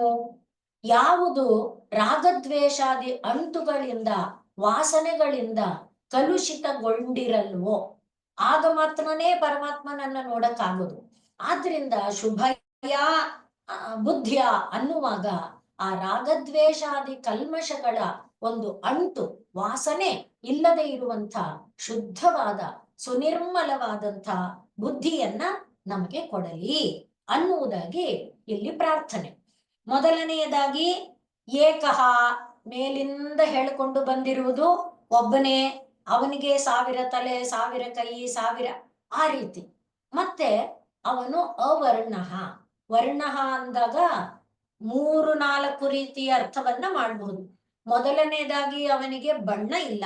ಬಣ್ಣ ಇಲ್ಲ ಅಂದ್ರೆ ಯಾವುದು? ವರ್ಣ ಅಂದಾಗ ಸತ್ವಗುಣದಿಂದ ಕೂಡಿರುವ, ರಜೋಗುಣದಿಂದ ಕೂಡಿರುವ, ತಮೋಗುಣದಿಂದ ಕೂಡಿರುವ ಯಾವುದೇ ಬಣ್ಣ ಇಲ್ಲ. ಅಂದ್ರೆ ಬಿಳಿ, ಕೆಂಪು, ಕಪ್ಪು ಈ ಯಾವ ಬಣ್ಣವೂ ಅವನಲ್ಲಿ ಇಲ್ಲ. ಅದೇ ರೀತಿಯಲ್ಲಿ ಬ್ರಹ್ಮಚರಿ ಇದು ಯಾವುದು? ಬ್ರಾಹ್ಮಣ, ಕ್ಷತ್ರ, ವೈಶ್ಯ ಮೊದಲಾದ ವರ್ಣಗಳು ಇಲ್ಲ. ಇನ್ನು ವರ್ಣ ಅಂದಾಗ ವಿವಿಧವಾಗಿ ತನ್ನನ್ನ ತಾನು ಬಿಡಿಸಿಕೊಳ್ತಾ ಹೋಗೋದು, ಅಂದ್ರೆ ವಿವರಿಸುವಂತಿವೆಲ್ಲ ಆ ರೀತಿ ತನ್ನನ್ನ ತಾನು ವಿಸ್ತರಿಸಿಕೊಳ್ತಾ ವಿಕಾಸಗೊಳಿಸ್ಕೊಳ್ತಾ ಹೋಗೋದು. ಅವನಿಗೆ ಅದು ಇಲ್ಲ, ಅವರ್ಣ. ಆದ್ರೆ ಶಕ್ತಿ ಯೋಗಾತ್, ಶಕ್ತಿಯ ಒಂದು ಸಂಪರ್ಕಕ್ಕೆ ಬಂದಿದ್ದಾನೆ. ಶಕ್ತಿ ಯಾವುದದು? ಮೊದಲಿಂದ ಹೇಳಿರುವಂತೆ ಪ್ರಕೃತಿ. ಪ್ರಕೃತಿ ಎಂಬ ಶಕ್ತಿ, ಅದನ್ನೇ ಮಾಯಾಶಕ್ತಿ ಅಂತಾರೆ. ಅದನ್ನೇ ಬೇರೆ ಬೇರೆ ಹೆಸರುಗಳಿಂದ ಕರೀತಾರೆ. ಅದರಿಂದ ಆ ಪ್ರಕೃತಿ ಎಂಬುದರ ಶಕ್ತಿಯ ಸಂಪರ್ಕಕ್ಕೆ ಬಂದಿದ್ರಿಂದ ಏನಾದ? ಬಹುಧಾ ವರ್ಣ, ಅವನು ನಾನಾ ವಿಧವಾದ ವರ್ಣಗಳನ್ನ ತಾನೇ ತಳೆದ. ಅವನಿಗೆ ಬಣ್ಣ ಇಲ್ಲ. ಹೇಗೆ ಬಣ್ಣ ಇಲ್ಲದ ಬಿಳಿ ಬಣ್ಣ ಪ್ರಿಸಮ್ ಮೂಲಕ ಬಂದ್ರೆ ಅನೇಕ ಬಣ್ಣ ಆಗುತ್ತೆ. ಬಣ್ಣ ಇಲ್ಲದ ಒಂದು ಬಣ್ಣ, ಒಂದು ರತ್ನ ಅಥವಾ ಒಂದು ವಜ್ರ ಅದರ ಮೇಲೆ ಬಿದ್ರೆ ಅನೇಕ ಬಣ್ಣ, ಕೆಂಪು ನೀಲಿ, ಕೆಂಪು ನೀಲಿ ಮಿಶ್ರಿತ ಬಣ್ಣ, ಈಗ ಅನೇಕ ಬಣ್ಣದ ಕಿರಣಗಳ ಹಾಗೆ ಇಷ್ಟೆಲ್ಲ ಯಾಕೆ? ನಾವು ದೇವರ ದೀಪವನ್ನೇ ನೋಡ್ತಾ ಇದ್ರೆ ಆ ದೀಪದ ಜ್ವಾಲೆ ಇದೆಯಲ್ಲ, ಆ ಜ್ವಾಲೆನೇ ಕೇಂದ್ರೀಕರಿಸಿದ್ರೆ ಅಲ್ಲೇ ಬಣ್ಣಗಳು ತಾನೇ ಹುಟ್ಕೊಳ್ಳುತ್ತೆ. ದೀಪದಲ್ಲಿ ಏನು ಬಣ್ಣ ಇಲ್ಲ, ನೀವು ಗಮನಿಸಿ ನೋಡಿ ಗೊತ್ತಾಗುತ್ತೆ. ಆ ಹೀಗೀಗ ಬಂದಿರುತ್ತಲ್ಲ, ಆ ಕಡ್ಡಿ ಕಡ್ಡಿ ಕಡ್ಡಿ ಕಡ್ಡಿ ಅದನ್ನೇ ಕೇಂದ್ರೀಕರಿಸಿ ನೋಡ್ತಿದ್ರೆ ಅಲ್ಲಿ ವಿವಿಧ ಬಣ್ಣಗಳು ತಾನು ತಯಾರಾಗೋದು ಕಾಣುತ್ತೆ. ಹಾಗೆ ಸ್ವತಃ ಅವನಿಗೆ ಯಾವ ಬಣ್ಣ ಇಲ್ಲ, ಆದ್ರೆ ಅವನು ಶಕ್ತಿ ಯೋಗಾತ್. ಇಲ್ಲಿ ದೀಪದಲ್ಲಿ ಯಾವುದರಿಂದ? ಎಣ್ಣೆಯಿಂದ, ಬತ್ತಿಯಿಂದ, ಬೆಂಕಿಯಿಂದ, ಅವುಗಳ ಸಂಪರ್ಕದಿಂದ ಬೇರೆ ಬೇರೆ ಬಣ್ಣಗಳು ಕಾಣುತ್ತೆ. ಇದು ಇನ್ನ ಹೇಳೋದಾದ್ರೆ, ಮಳೆ ಬಂದಾಗ ದಾರಿಯಲ್ಲಿ ಯಾವುದೋ ಒಂದು ವೆಹಿಕಲ್ಲಿನಿಂದ ಒಂದೇ ಒಂದು ಡ್ರಾಪ್ ಡೀಸೆಲ್ಲೋ ಪೆಟ್ರೋಲೋ ಬಿದ್ದುಬಿಟ್ಟಿದ್ರೆ ಎಷ್ಟು ಬಣ್ಣವಾಗಿ ಹರಡಿರುತ್ತೆ. ಇದೆಲ್ಲ ನಾವು ಜೀವನದಲ್ಲಿ ನೋಡಿರ್ತೇವೆ, ದಾರಿಯಲ್ಲಿ ಕಾಣ್ತೀವಲ್ವಾ. ಹಾಗೆ ಅಂದ್ರೆ ಅದಕ್ಕೇನೂ ಇಲ್ಲ, ಆದ್ರೆ ಅದು ನಾನಾ ಬಣ್ಣ ಆಗುತ್ತೆ. ಇದು ಲೋಕದಲ್ಲಿ ನಾವು ನೋಡಿದ್ದೇವೆ. ಆ ಪರಾತ್ಪರ ವಸ್ತು ಕೂಡ ಹಾಗೆ ಅವರ್ಣ ಅದು. ಆದ್ರೆ ಅದು ಶಕ್ತಿ ಯೋಗಾತ್ ಬಹುಧಾ ವರ್ಣಾನ್ ಅನೇಕಾನ್ ಅನೇಕ ವರ್ಣಗಳನ್ನ ಹೊಂದುತ್ತೆ. ಯಾಕೆ ಹೊಂದುತ್ತೆ? ಈಗ ನಾವು ಹೇಳಿದ್ವಿ ಏನಂತ, ಬಿಳಿ ಕಿರಣ ಒಂದು ಪ್ರಿಸಮ್ ಮೂಲಕ ಬಂದಾಗ ಅಂದ್ವಿ. ಅಲ್ಲಿಗೆ ಪ್ರಿಸಮ್ ಅನ್ನೋದು ಒಂದು ಯೋಗ, ಶಕ್ತಿ ಯೋಗದ ತರಹ. ಹಾಗೆ ದೀಪದ ಇದರಲ್ಲಿ ಎಣ್ಣೆ ಬತ್ತಿ ಇವುಗಳ ಒಂದು ಯೋಗ, ಅದರಿಂದ ನಾನಾ ಕಡ್ಡಿಗಳು ನಾನಾ ಬಣ್ಣಗಳು ಅಂದ್ವಿ. ಹಾಗೆ ಒಂದು ಕಿರಣ ಒಂದು ಹರಳಿನ ಮೇಲೆ ಬಿದ್ದರೆ ಅಲ್ಲಿ ಹರಡುವಂತ ನಾನಾ ಬಣ್ಣ, ಅಲ್ಲಿ ಒಟ್ಟಿನಲ್ಲಿ ಒಂದು ಮಾಧ್ಯಮ ಇದೆ, ಒಂದು ಮೀಡಿಯಾ ಇದೆ ಅಲ್ವಾ. ಆ ರೀತಿ ನಾನಾ ಬಣ್ಣ ಆಯ್ತಲ್ಲ. ಯಾಕಾಯ್ತು? ಏನ್ ಪರ್ಪಸ್ಸು? ಅದ್ ತಾನು ಆಗ್ಬೇಕು ಅಂತ ಆಯ್ತಾ? ಇಲ್ಲ. ಇದು ಅಂದ್ರೆ ಇದೇ ದೃಷ್ಟಾಂತ ಇಟ್ಕೊಳ್ಳಿ. ಈಗ ದೀಪದ ದೃಷ್ಟಾಂತ ಇಟ್ಕೊಂಡು ದೀಪಾನೇ ನೋಡ್ತಾ ಇದ್ರೆ ಅಲ್ಲಿ ಯಾಕೆ ಬಣ್ಣ ಬಂತು? ಅದಕ್ಕೇನ್ ಪರ್ಪಸ್ಸು? ಏನೂ ಇಲ್ಲ. ನಮ್ಗೆ ಆನಂದ ಕೊಡ್ಬೇಕು ಅನ್ನೋದು ಪರ್ಪಸ್ಸ? ಇಲ್ಲ. ಅಂದ್ರೆ ನಿಜವಾಗಿ ಹೇಳೋದಾದ್ರೆ ಹಾಗೇನೆ ಈಗ ಬೀದಿನಲ್ಲಿ ಹೋಗ್ತಾ ಇರುವಾಗ ನೀರಿನಲ್ಲಿ ಒಂದು ವೆಹಿಕಲ್ ಇಂದ ಬಿದ್ದಂತ ಒಂದು ಬಿಂದು, ಒಂದು ಸಣ್ಣ ಇದು ಅಷ್ಟು ಬಣ್ಣ ಬಂತಲ್ಲ, ಯಾಕೆ ಬಂತು? ಅಲ್ಲಿ ಏನಾದ್ರೂ ಇದೆಯೇನು? ಹಾಗೆ ಇಲ್ಲಿ ಪರಮಾತ್ಮನು ಕೂಡ ನಿಹಿತಾರ್ಥ, ಅವನಿಗೆ ಯಾವ ಉದ್ದೇಶ ಇಲ್ಲ. ಯಾವ ಉದ್ದೇಶ ಇಲ್ಲದೆ ಇದ್ರೂ ಕೂಡ ತನಗೆ ತಾನ್ಗೆ ಏನೋ ಬಣ್ಣ ಇಲ್ಲ ಅಂತಾದ್ರೂ ಅನೇಕ ಬಣ್ಣಗಳಾಗಿ ಅವನು ತಾನೇ ಆಗುತ್ತಾನೆ. ದಧಾತಿ ನಿಹಿತಾರ್ಥ. ಅರ್ಥ ಅಂದ್ರೆ ಪರ್ಪಸ್. ಏನು ಪರ್ಪಸ್ ಇಲ್ಲ, ಏನು ಉದ್ದೇಶ ಇಲ್ಲ. ಅವನು ಮತ್ತೆ ಅಂತೆ ಕೊನೆಯಲ್ಲಿ ಏನಾಗ್ತಾನೆ? ವಿಶ್ವವನ್ನೆಲ್ಲ ವಿಚೈತಿ, ತನ್ನೊಳಗೆ ಸೇರಿಸ್ಕೊಳ್ತಾನೆ. ಏನೂ ಬಣ್ಣ ಇರ್ಲಿಲ್ಲ, ಒಂದೇ ಆಗಿದ್ದ, ಅವನೇ ವಿಸ್ತಾರ ವಿಸ್ತಾರ ವಿಸ್ತಾರ ವಿಸ್ತಾರ ಆಗುತ್ತಾ ದೊಡ್ಡದಾಗಿ ಆದ. ಅವನೇ ವಿಚೈತಿ, ತನ್ನೊಳಗೆ ಎಲ್ಲವನ್ನ ಸೇರಿಸ್ಕೊಳ್ತಾ ಬಂದ. ಹಾಗೆ ಇರುವಂತ ಸಹದೇವ ಅಂದ್ರೆ ಇಲ್ಲಿವರೆಗೆ ನಾವು ಎಲ್ಲಾ ಉಪನಿಷತ್ತುದು ನೋಡಿದೀವಲ್ವಾ. ಯತಃ ಪ್ರವೃತ್ತಿರ್ಭೂತಾನಾಂ ಏನ ಸರ್ವಮಿದಂ ತತಂ ಅಂತ ಗೀತೆಯಲ್ಲಿ ಕೃಷ್ಣ ಹೇಳ್ತಾನೆ. ಹಾಗೆ ಯಥೋ ವಾ ಇಮಾನಿ ಭೂತಾನಿ ಜಾಯಂತೆ ಏನ ಜಾತಾನಿ ಜೀವಂತಿ ಯತ್ ಪ್ರಯಂತ್ಯಭಿಸಂವಿಶಂತೀತಿ ತದ್ ಬ್ರಹ್ಮ ತದ್ವಿಜಿಜ್ಞಾಸಸ್ವ ಅಂತ ಉಪನಿಷತ್ತು ಏನ್ ಹೇಳುತ್ತೆ ಅದೇ ಬೇರೆ ಬೇರೆ ಅದೇ ಅರ್ಥವನ್ನ ಇಲ್ಲಿ ಹೇಳ್ತಾ ಇದ್ದಾರೆ. ತನಗೆ ಸ್ವಂತ ಒಂದು ಬಣ್ಣ ಇಲ್ಲ, ಸ್ವಂತ ಒಂದು ಆಕಾರ ಇಲ್ಲ, ಸ್ವಂತ ಒಂದು ರೂಪ ಏನೂ ಇಲ್ಲ. ಆದರೆ ತಾನು ಶಕ್ತಿಯ ಒಂದು ಸಂಘದಿಂದ, ಶಕ್ತಿ ಯೋಗ ಶಕ್ತಿಯ ಒಂದು ಸಂಘದಿಂದ ಇಷ್ಟಿಷ್ಟು ಒಂದು ಆಗ್ತಾ ಹೋಗ್ತಾನಲ್ಲ, ಅನೇಕ ವರ್ಣಗಳಾಗಿ. ಅದು ಯಾವುದೇ ಉದ್ದೇಶ ಇಲ್ಲದ್ದು. ಆ ದೇವನೇ ಕೊನೆಯಲ್ಲಿ ಏನ್ ಮಾಡ್ತಾನೆ? ಎಲ್ಲವನ್ನ ತನ್ನೊಳಗೆ ತಗೊಳ್ತಾನೆ. ಆ ದೇವ ನಮಗೆ ಶುದ್ಧವಾದಂಥ ಒಂದು ಮತಿಯನ್ನ ಕೊಡಲಿ.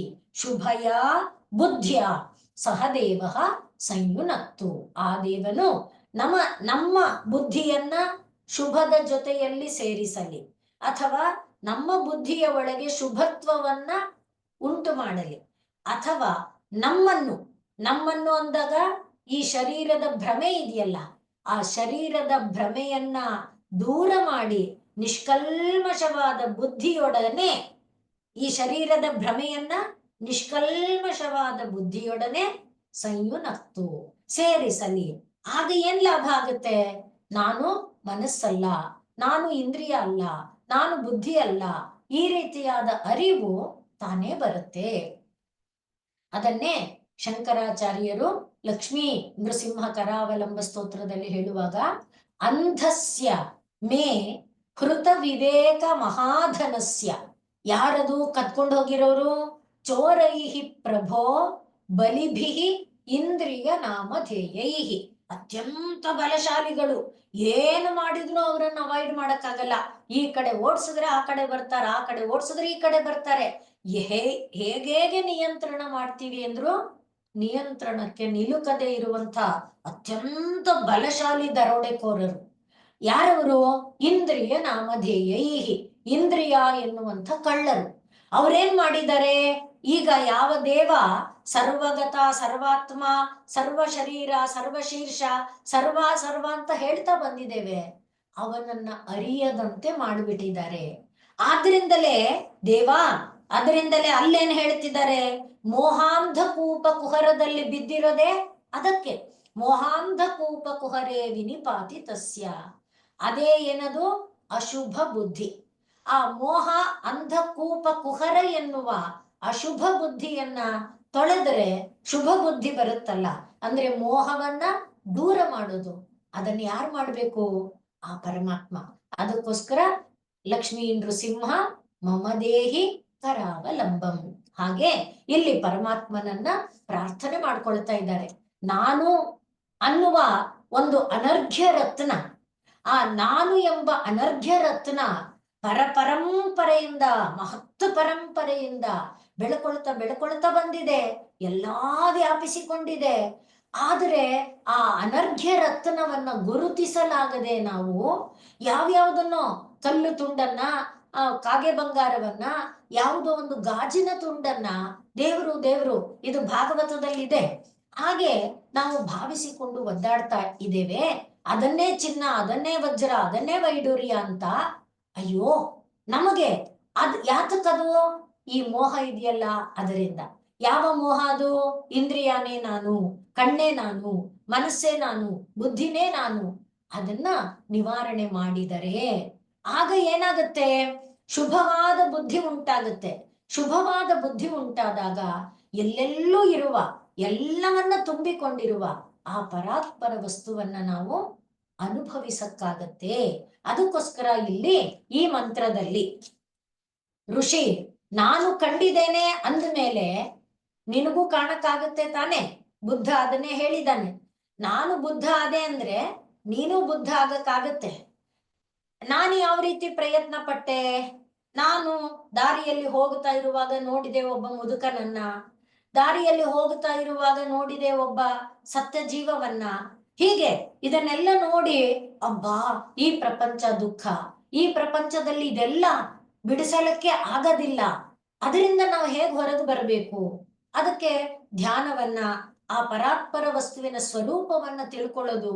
ಆಗ ನಾನೇನು ಮಾಡಿದೆ? ನೀನು ಮಾಡು, ನಿನಗೂ ಕೂಡ ಬುದ್ಧತ್ವ ಎಂಬುದು ಲಭಿಸುತ್ತೆ. ಹಾಗೆ ಹಿಂದಿನ ಮಂತ್ರದಲ್ಲಿ, ಹಿಂದಿನ ಅಧ್ಯಾಯದಲ್ಲಿ ವೇದಾಹಮೇತಂ ಅಂದಮೇಲೆ ನಿನಗೂ ಸಾಧ್ಯ ಇದೆ, ನೀನು ಅದನ್ನ ಸಾಧನೆ ಮಾಡು, ಈ ಮಾರ್ಗದಲ್ಲಿ ಬಾ. ಅದಕ್ಕೆ ಆ ಪರಾತ್ಪರ ವಸ್ತು ನಿನಗೆ ಶುದ್ಧ ಮತಿಯನ್ನ ಕೊಡಲಿ. ನಿಶ್ಚಯ ಬೇಕಲ್ಲ, ದೃಢ ಸಂಕಲ್ಪ ಬೇಕಲ್ಲ. ನಾವು ಸಂಕಲ್ಪ ಮಾಡ್ತೀವಿ, ನಾನು ಅವ್ರ ತರ ಆಗ್ತೀನಿ, ನಾನು ಇವ್ರ ತರ ಆಗ್ತೀನಿ. ಒಂದು ಸಂಗೀತಗಾರ ಆಗ್ಬೇಕಾದ್ರೆ, ಒಂದು ಆಟಗಾರ ಆಗ್ಬೇಕಾದ್ರೆ, ಯಾವುದೇ ಆಗಬೇಕಾದ್ರೂ ಎಷ್ಟು ಸುದೀರ್ಘ ಕಾಲದ ಒಂದು ಅಭ್ಯಾಸ ಬೇಕು. ಶ್ರೀರಾಮಕೃಷ್ಣರು ಸರ್ಕಸ್ಗೆ ಹೋಗಿ ಸರ್ಕಸ್ಸಿನಲ್ಲಿ ನೋಡ್ಕೊಂಬಂದು ಹೇಳ್ತಾರಲ್ಲ, ಒಂದು ಹಗ್ಗದ ಮೇಲೆ ಒಂದು ಚಕ್ರದ ಇದರಿಂದ ಒಬ್ಬ ಸಂಚಾರ ಮಾಡ್ಬೇಕು, ಎಷ್ಟು ದೀರ್ಘಕಾಲ. ಪತಂಜಲಿಗಳು ಹೇಳುವಂತೆ ಸತು ದೀರ್ಘಕಾಲ ನೈರಂತರ್ಯ ಅಲ್ವಾ, ಸದೃಢಾ ಭೂಮಿ. ಹಾಗೆ ದೀರ್ಘಕಾಲ ನಿರಂತರ ಬೇಕಲ್ವಾ?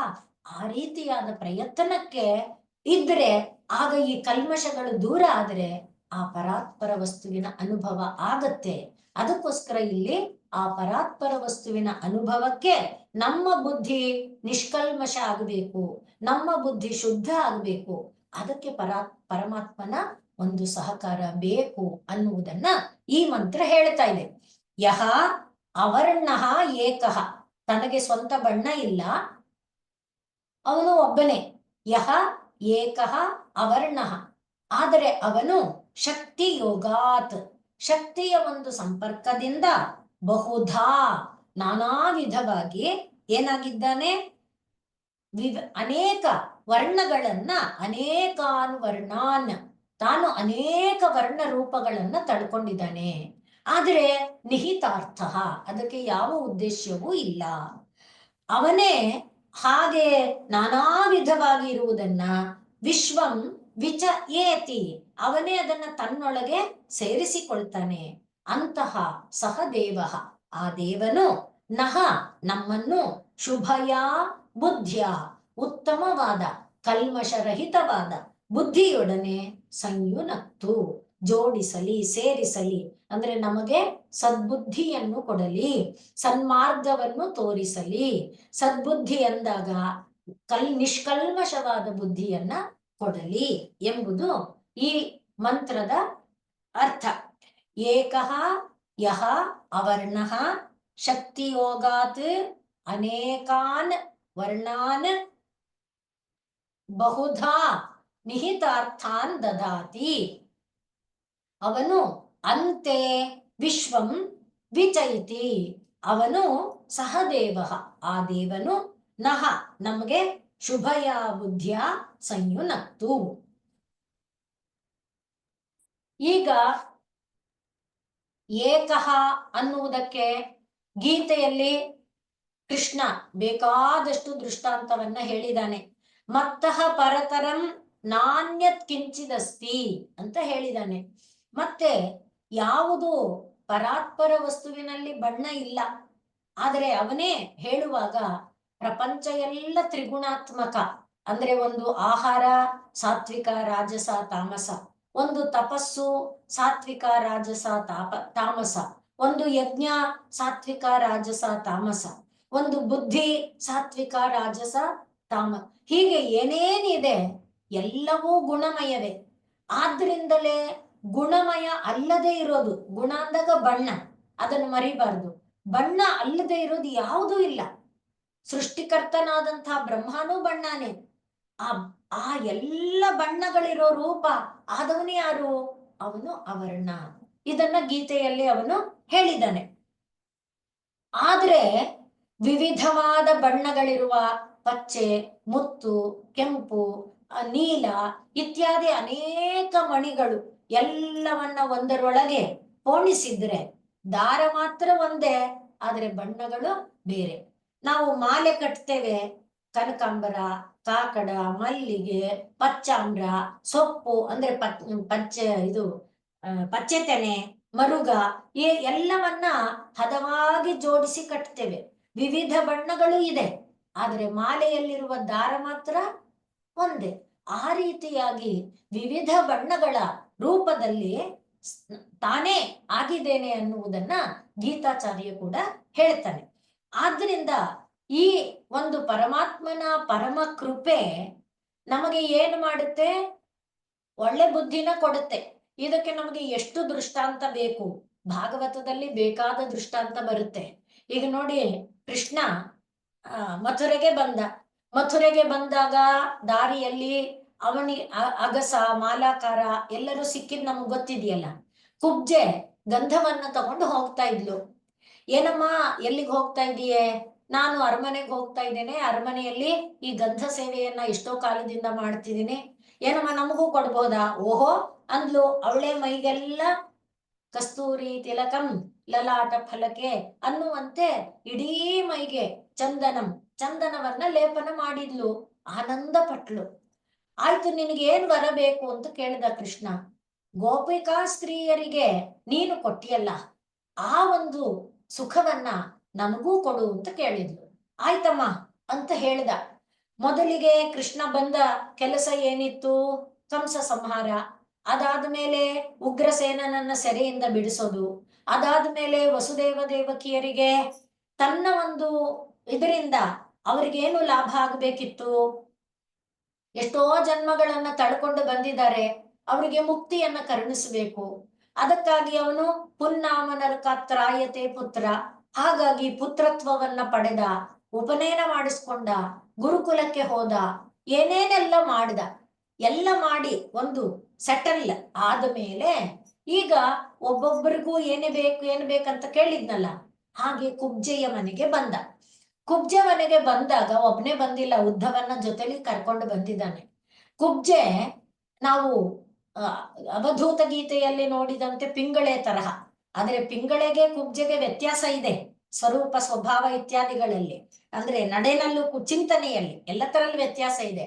ಆದ್ರೆ ಇವಳು ಕುಬ್ಜೆ ಕೂಡ ಪ್ರತಿದಿನ ಮನೆ ಗುಡಿಸೋದು, ಒರೆಸೋದು, ರಂಗೋಲಿ ಇಡೋದು, ಆ ಶಯ್ಯಾಗೃಹವನ್ನ ಅಲಂಕಾರ ಮಾಡೋದು, ಕೃಷ್ಣ ಬಂದ ಕೃಷ್ಣ ಬಂದ ಕೃಷ್ಣ ಬಂದ ಕೃಷ್ಣ ಬಂದ ಕಾಯ್ತಾನೇ ಕಾಯ್ತಾನೇ ಕಾಯ್ತಾನೇ ಇದ್ದಾಳೆ.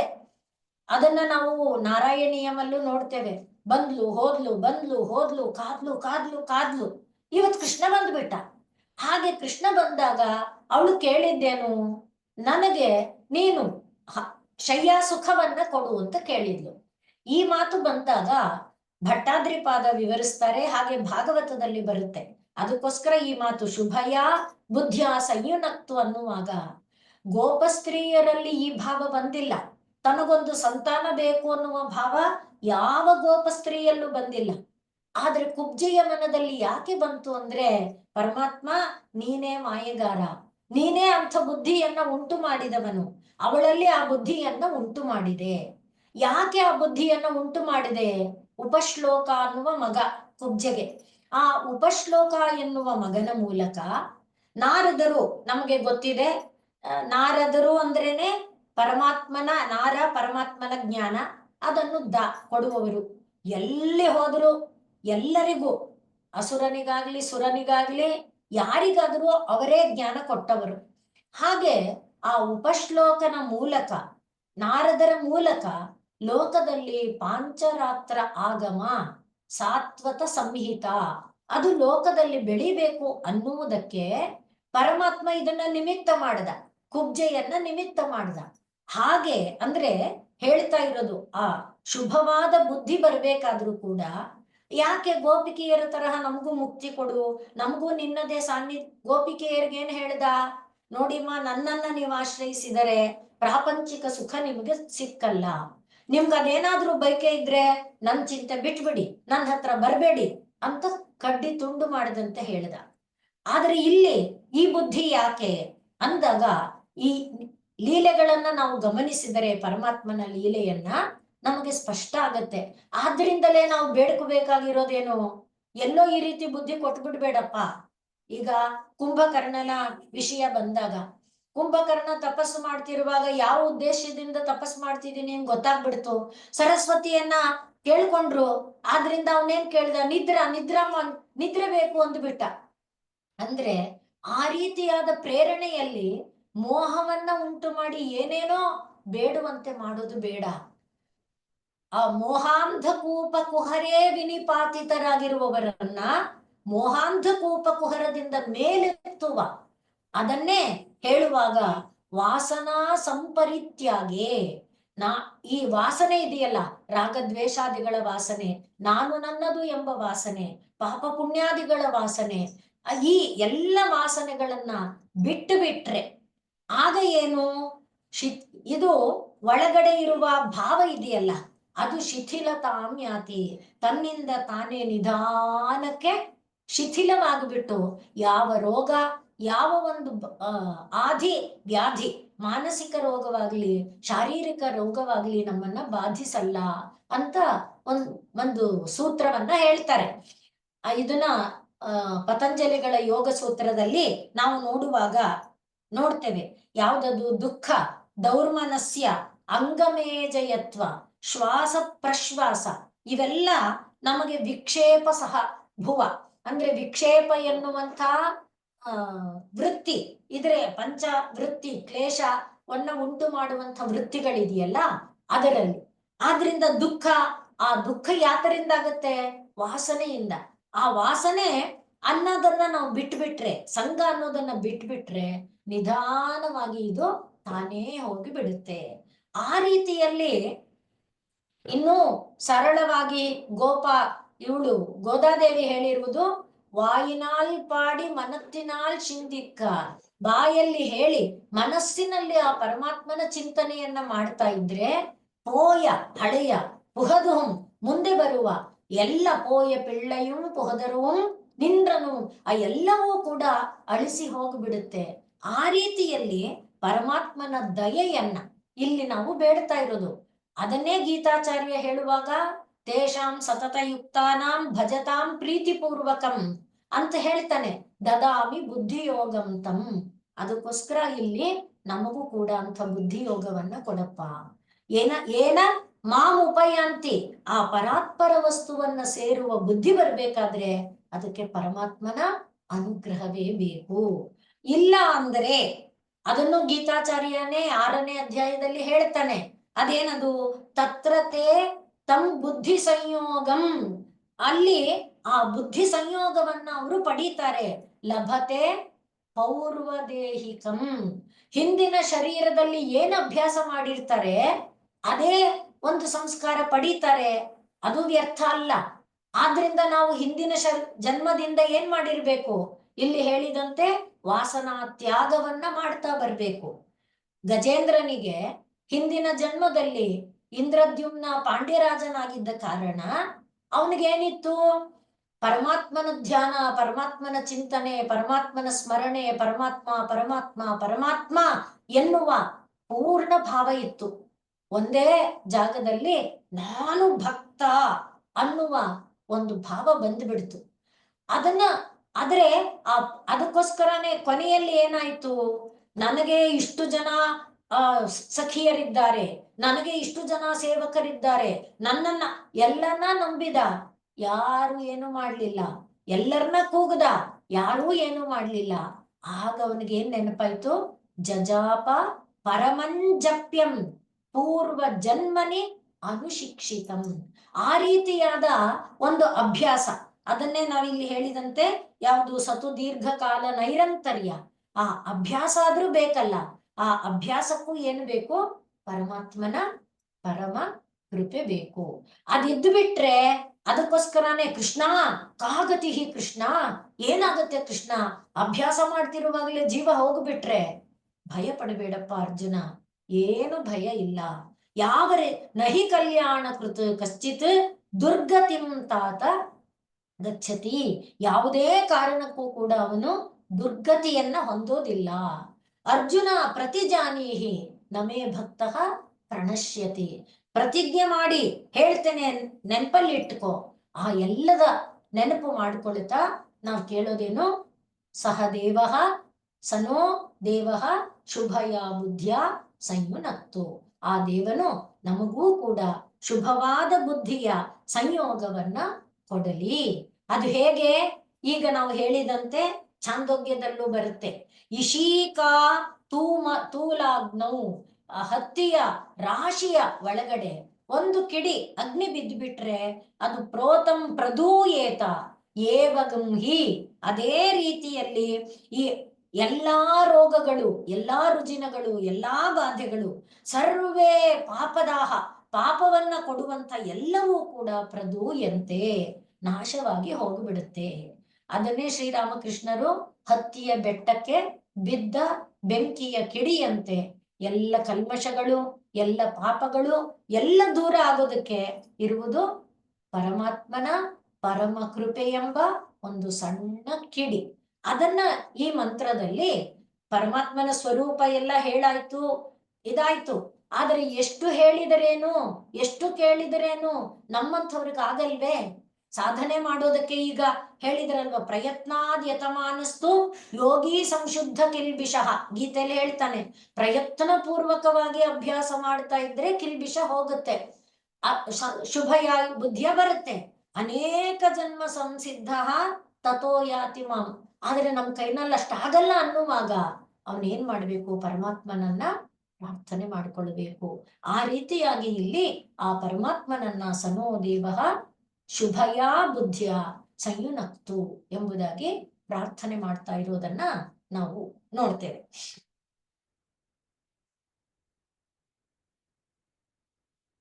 ಓಂ ಪೂರ್ಣಮದಃ ಪೂರ್ಣಮಿದಂ ಪೂರ್ಣಾತ್ ಪೂರ್ಣಮುದಚ್ಯತೆ ಪೂರ್ಣಸ್ಯ ಪೂರ್ಣಮಾದಾಯ ಪೂರ್ಣಮೇವಾವಶಿಷ್ಯತೆ. ಓಂ ಶಾಂತಿ ಶಾಂತಿ ಶಾಂತಿ. ಸರ್ವೇ ಭವಂತು ಸುಖಿನಃ, ಸರ್ವೇ ಸಂತು ನಿರಾಮಯಾಃ, ಸರ್ವೇ ಭದ್ರಾಣಿ ಪಶ್ಯಂತು, ಮಾ ಕಶ್ಚಿತ್ ದುಃಖಭಾಗ್ ಭವೇತ್. ಹರಿಃ ಓಂ ತತ್ಸತ್. ಶ್ರೀರಾಮಕೃಷ್ಣಾರ್ಪಣಮಸ್ತು.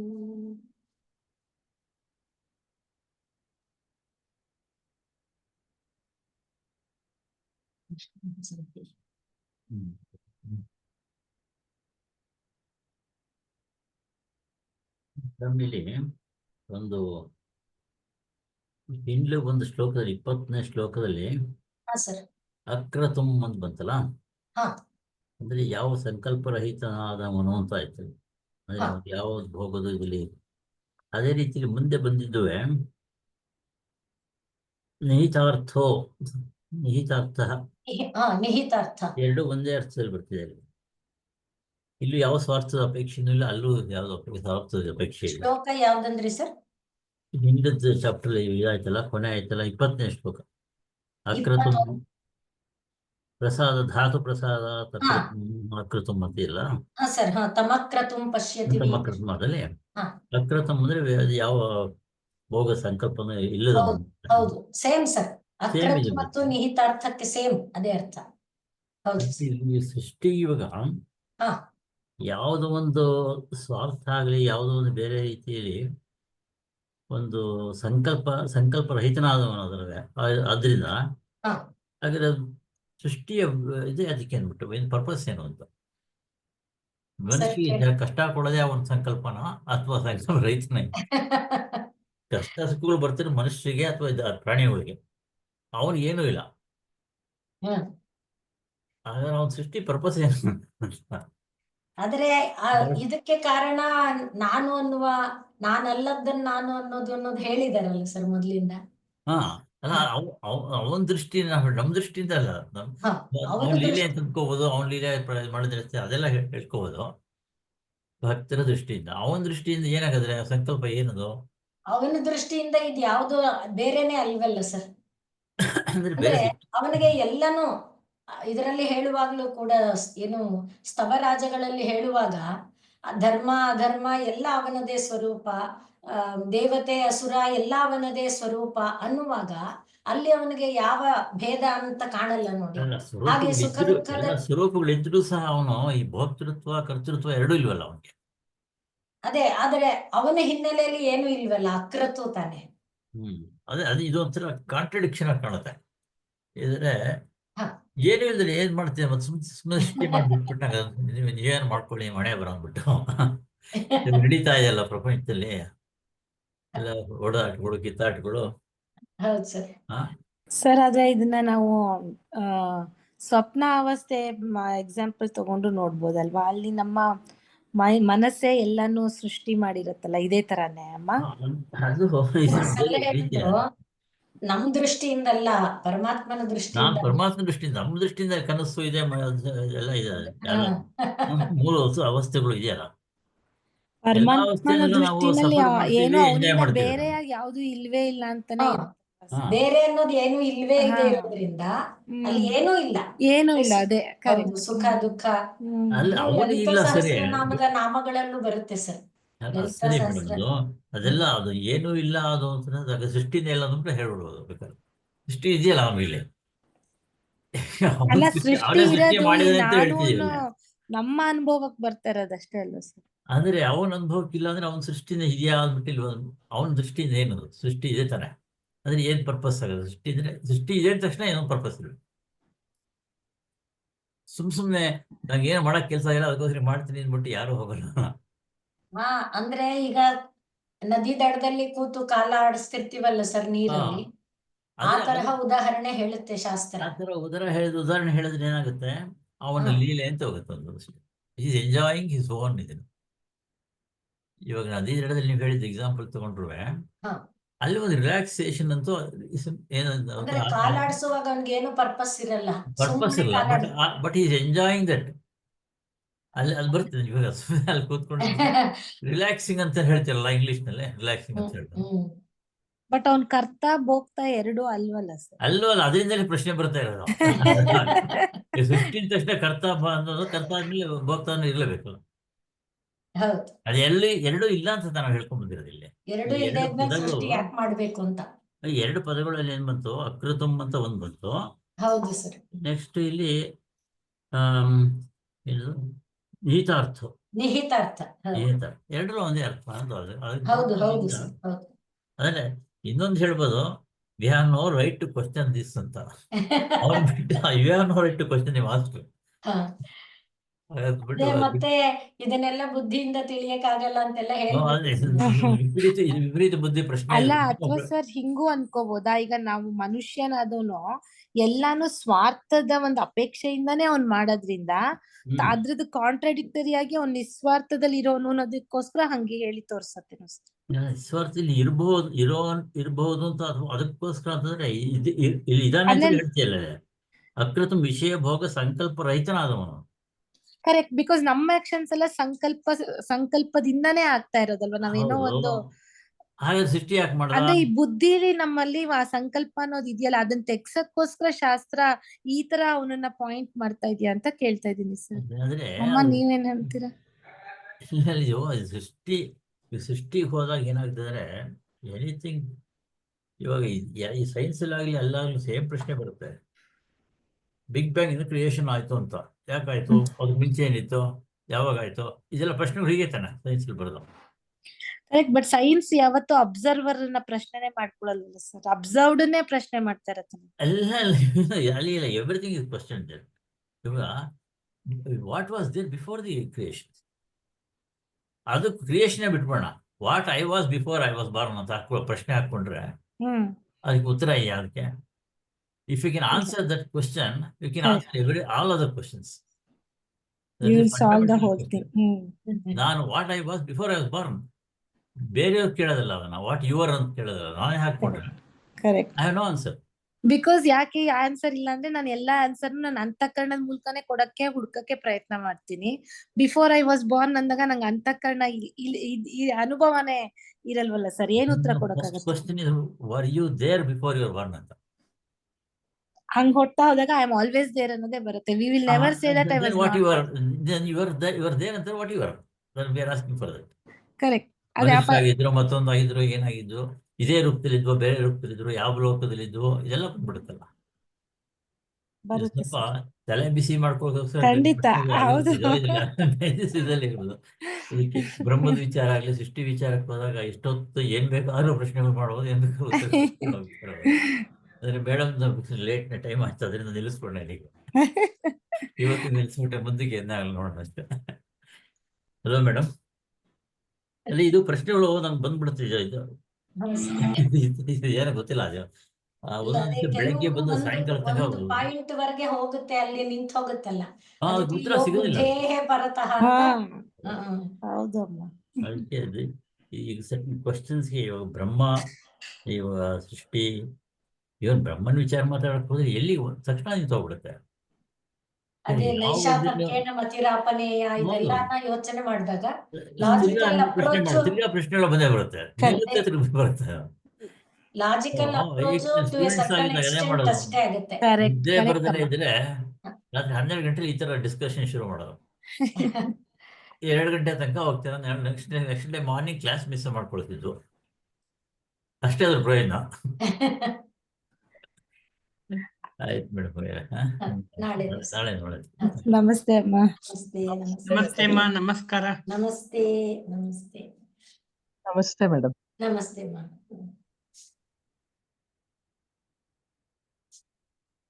ನಮಸ್ತೆ ಮೇಡಮ್. ನಮಸ್ತೆ. ನಮಸ್ತೆ.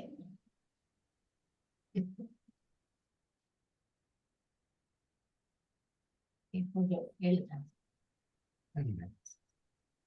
ಆದ್ರೆ ಸರ್ ಇವತ್ತು ಅಮ್ಮ ಹೇಳ್ತಾ ಇದ್ದಾಗ ಅಧ್ಯಾಸ ಭಾಷೆಯದ್ದು ತುಂಬಾ ನೆನಪು ಬರ್ತಾ ಇತ್ತು ಸರ್. ಅವರು ನಾನು ಅನ್ನೋದು ಇಟ್ಕೊಂಡು ನಾನು ಎಷ್ಟೊಂದು ನಾವು ಸೂಪರ್ ಇಂಪೋಸ್ ಮಾಡ್ತಾ ಹೋಗ್ತೀವಿ ಅನ್ನೋದನ್ನ ಹೇಳಿದ್ರಲ್ಲ ಅಮ್ಮ, ಅಲ್ವಾ? ಅದೇ ತಾನೇ ಬರೋದು. That is the main cause ಅಲ್ವಾ ಸರ್?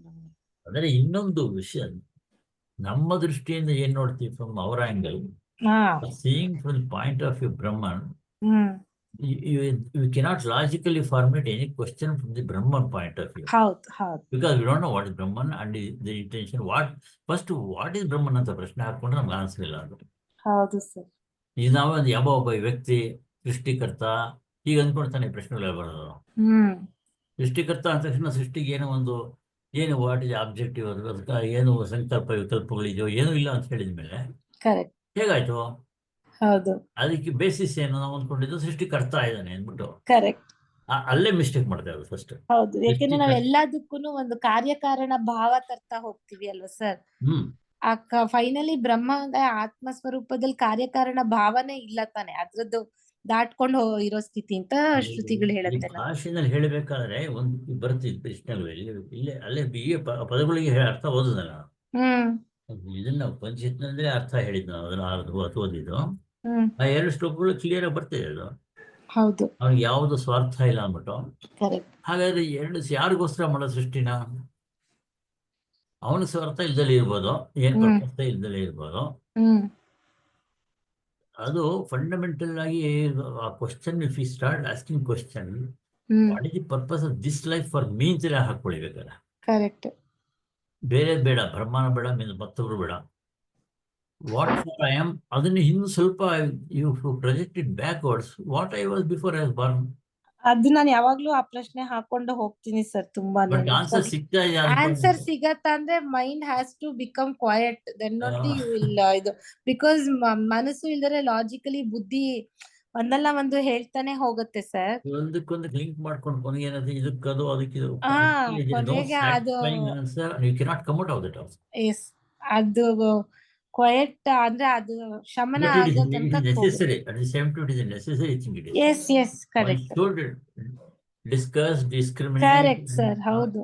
But ಅಂದ್ರೆ ನೀವು ಹೇಳ್ದಂಗೆ ಇಂಟೆಲೆಕ್ಚುಯಲಿ ಫಸ್ಟ್ ಅರ್ಥ ಮಾಡ್ಕೊಂಡು ಆಮೇಲೆ ಅನುಭವದಲ್ಲಿ ಅದನ್ನ ಮ್ಯಾಚ್ ಮಾಡ್ಕೋತಾ ನಾವು ಹೋಗ್ಬೇಕಾಗತ್ತೆ. ಅನುಭವದಲ್ಲೂ ಮಾಡ್ಕೋಬೇಕು, ಅದು ಕೊನೆಗೆ ಶಾಸ್ತ್ರಕ್ಕೂ ಅದು ಶಾಸ್ತ್ರ ಆಲ್ಸೋ. ಹೌದು ಸರ್. ಶಾಸ್ತ್ರ, ಯುಕ್ತಿ, ಅನುಭವ ಮೂರನ್ನು ನಾವು ಒಂದೇ ಆಗ್ಬೇಕಲ್ವ ಸರ್? ಅವಾಗ್ಲೇ ಅದು ಹೇಳಿದ್ದೇನೆ. ಇಲ್ಲಿ ಈ ಶ್ಲೋಕದಲ್ಲಿ ಹೀಗೆ ಹೇಳಿದ್ರೆ ನೆಕ್ಸ್ಟ್ ಶ್ಲೋಕದಲ್ಲಿ ವಿರುದ್ಧವಾಗಿ ಕಾಣತ್ತೆ. ಹೌದು ಸರ್. ಅದಕ್ಕೆ ಸ್ಯಾಟಿಸ್ಫ್ಯಾಕ್ಟರಿ ಆನ್ಸರ್ ಬೇಕಷ್ಟೇ. ಅಲ್ಲಿ ಅದರಲ್ಲಿ ಉಪನಿಷತ್ತುಗಳಲ್ಲಿ ಪರ್ಪಸ್ ಇಲ್ಲದೆ ಏನೋ ಒಂದು ಸ್ಟೇಟ್ಮೆಂಟ್ ಬರಲ್ಲ. ಹೌದು ಸರ್. ಬಟ್ ನಾವು ಹೇಗೆ ಅಂಡರ್ಸ್ಟ್ಯಾಂಡ್ ಮಾಡ್ಕೊಳ್ತೀವಿ ಇನ್ ದಟ್ ಕಾಂಟೆಕ್ಸ್ಟ್. ಕರೆಕ್ಟ್. ಎಲ್ಲ ಇದ್ರಲ್ಲೂ ಅಷ್ಟೇ. ಹೌದು ಸರ್.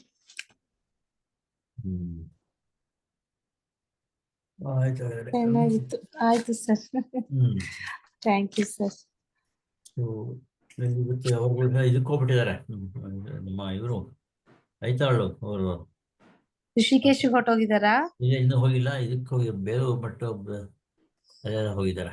ಓ ಕರೆಕ್ಟ್ ಹೇಳ್ತಾ ಇದ್ರು. ಅಲ್ಲಿಂದ ಫೋನ್ ಮಾಡಿದ್ದೇನೆ. ಹೌದಾ ಸರ್? ಅಲ್ಲಿಂದ ಋಷಿಕೇಶ್ ಹೋಗ್ತಾರೆ. ಸ್ವಾಮೀಜಿ ಇವತ್ತು ನಮಗ್ ಕ್ಲಾಸ್ ಬರಕ್ ಆಗ್ಲೇ ಇಲ್ಲ ಸರ್. ಹೌದು, ನೀವು ಇವತ್ತು ಇದು ಆನ್ಲೈನ್ ಜಾಯಿನ್ ಆಗಕ್ ಆಗ್ಲಿಲ್ಲ ನಂಗೆ. ನಮ್ಗೆ ಅದೇ ನಮ್ದು ಮನೆದು ಕೆಲ್ಸ ನಡೀತಿದ್ಯಾ ಸರ್. ಆಯ್ತು, ಇವತ್ತು ಲಾಸ್ಟ್ ಮುಗಿಸ್ತಾ ಇದ್ರು. ನಾವು ಕೇಳಿದ್ದು ಲಾಸ್ಟ್ ಅಂತಿದ್ದೀರಾ? ಅಯ್ಯೋ, ನಿಮ್ ಕೆಲ್ಸದವ್ರದ್ದು ಗೊತ್ತಲ್ಲ ಸರ್. 1 ತಿಂಗಳಾಯ್ತು ಎಕ್ಸಾಕ್ಟ್ಲಿ. ಇನ್ನು 2 ವಾರ ಇರಲ್ಲ ಕ್ಲಾಸ್. 2 weeks. ಓ, ಇನ್ 2 weeks ಇಲ್ವಾ ಸರ್? ಆಮೇಲೆ ನಿಮ್ಮ ಮನೆ ಮದುವೆ ಹೌದು ಸರ್. ಆಮೇಲೆ ಬರ್ಬೇಕು ಕಷ್ಟ. ಹೌದು ಸರ್. ಏಪ್ರಿಲ್ 7ಕ್ಕೆ ಬಂದ್ಬಿಡ್ತಾಳೆ ಮಗಳು. ಯಾವ್ದು ಡೇಟ್, ಮ್ಯಾರೇಜ್ ಡೇಟ್ ನಿಮ್ದು? 28, 29, 30. ಹೌದು ಸರ್. ಬಟ್ 7ನೇ ತಾರೀಕು ಔಟ್ ಬಂದ್ಮೇಲೆ ನಮ್ಗೆ ಆ ವಾರ 3 ವಾರ ನಮ್ಗೆ ಪ್ರಿಪ್ರೇಷನ್ ದೇ ಇರುತ್ತೆ ಸರ್. ನೋಡೋಣ ಈಗ we take the day as it comes. ಅದೇ exactly sir. Thank you sir. ನಮಸ್ತೆ ಸರ್. ಬಿಗ್ ವರ್ಕ್ ಅಂತ ಬಂದ್ಬಿಟ್ಟಿದೆ ಒಂದು ನಿಮ್ಗಾ 4 ವಾಲ್ಯೂಮ್ಸ್. ಸ್ವಲ್ಪ ಅದನ್ನ ಬುಕ್ ಪ್ರಿಂಟ್ ಫಾರ್ಮ್ ಅಲ್ಲೇ ಬಂದಿದೆ, ಅದನ್ನ ಸ್ವಲ್ಪ ತಿರ್ಗಾ ಎಡಿಟ್ ಮಾಡ್ಬೇಕಾ? ಎಡಿಟಿಂಗ್ ಅಲ್ಲ ಸ್ವಲ್ಪ ಅದೆಲ್ಲ ಅವರು ಹೇಳಿದ ಪ್ರಕಾರ ಪ್ರೂಫ್ ರೀಡ್ ಮಾಡ್ಕೊಡಿ ಅಂತ. ಯಾವ 4 ವಾಲ್ಯೂಮ್ಸ್ ಸರ್? ಅದು ಭಜನಾಂಜಿ ಅವ್ರದ್ದು 8 ವಾಲ್ಯೂಮ್ಸ್ ಎಲ್ಲ ಅದೇ ಕಮ್ಮಿಂಗ್ ಬುಕ್ ಓಹೋ ಹಾ. ಈಗ 4 ಬಂದಿದೆ, ಈಗ ತಿರ್ಗಾ ಹಂಗಿಂದ 4 ಕೊಟ್ಟಿದ್ದಾರೆ. ಅಬ್ಬಾ ಹಾ.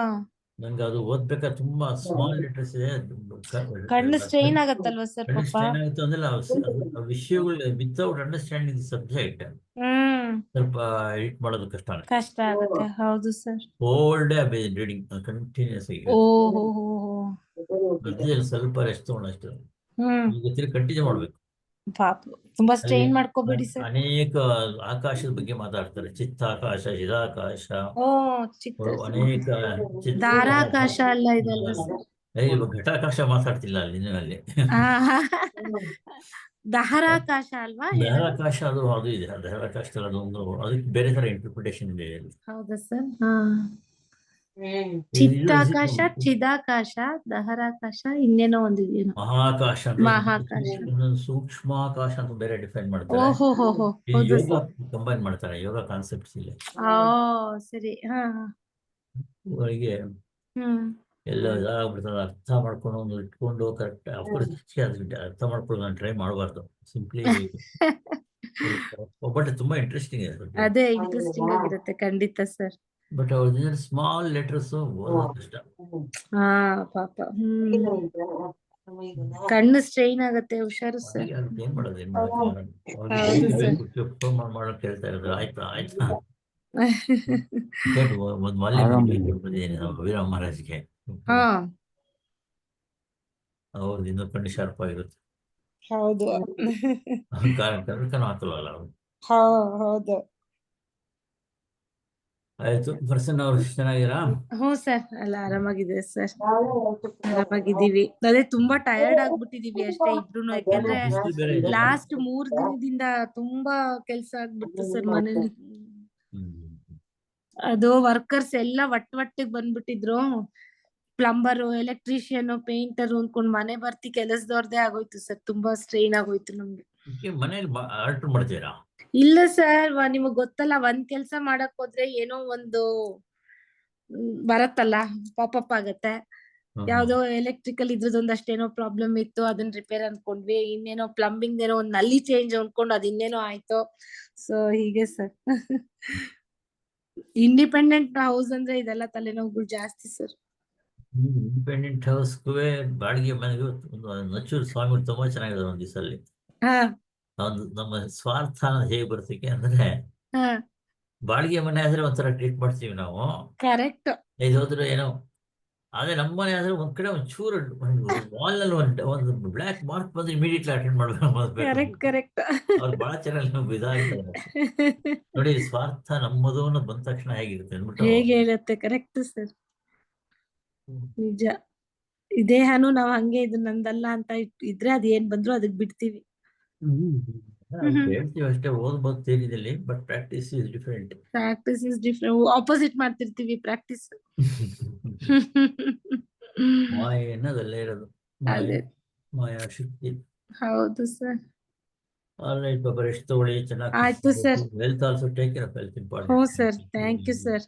ಮಾಡ್ತೀವಿ. ಸಮ್ಮರ್ ಬೇರೆ ಇದೆಯಲ್ಲ, ಸಮ್ಮರ್ ತುಂಬಾ ಸರ್. ಇನ್ನು ಏಪ್ರಿಲ್ ಇನ್ನೆಷ್ಟು ಬಿಸಿಲು ಒದ್ದಾಡತ್ತೋ ಅಂತ ನೆನೆಸ್ಕೊಂಡ್ರೆ ಭಯ ಆಗುತ್ತೆ. ಏನೋ ಮಳೆ ಬರೋ ಸ್ವಲ್ಪ ಹಾಕೊಂಡಿದ್ದಾರೆ ಅಂತ ಹೇಳ್ತಾ ಇದಾರೆ. ನೋಡೋಣ ಸರ್. ಆಯ್ತು ಸರ್, ಕಾಲ್ ಮಾಡ್ತೀವಿ ಸರ್ ಮತ್ತೆ ನಾವು ನಿಮ್ಗೆ. ಸೊ ಈಗ ನೆಕ್ಸ್ಟ್ ವೀಕ್ ಅಂತೂ ಕ್ಲಾಸ್ ಇಲ್ಲ ಅಲ್ವಾ ಸರ್? ಇನ್ 2 ವಾರ ಇಲ್ಲ. 2 ವಾರ ಇಲ್ಲ. ಬೇಕಾದ್ರೆ ಯಾವ ಊರಿಗೆ ಬೇಕಾದ್ರೆ ಹೋಗ್ಬೋದು. ಆಯ್ತು sir. Thank you sir. Madam will be out of station. ಅದೆಲ್ಲ ಈ ಕ್ಲಾಸ್ ಸ್ವಾಮೀಜಿ. ಸ್ವಾಮೀಜಿ ನಾನು ಈ ಕ್ಲಾಸ್ ಏನು ಅನ್ಕೊಂಡ್ಬಿಟ್ಟು ಖುಷಿ ಆಗ್ಬಿಟ್ರಿ ತಕ್ಷಣ. ಖುಷಿ ಅಲ್ಲ, ಗುರುಪುರ ಹಾಕ್ಬಿಟ್ರೆ ಕಷ್ಟ. ಆಮೇಲೆ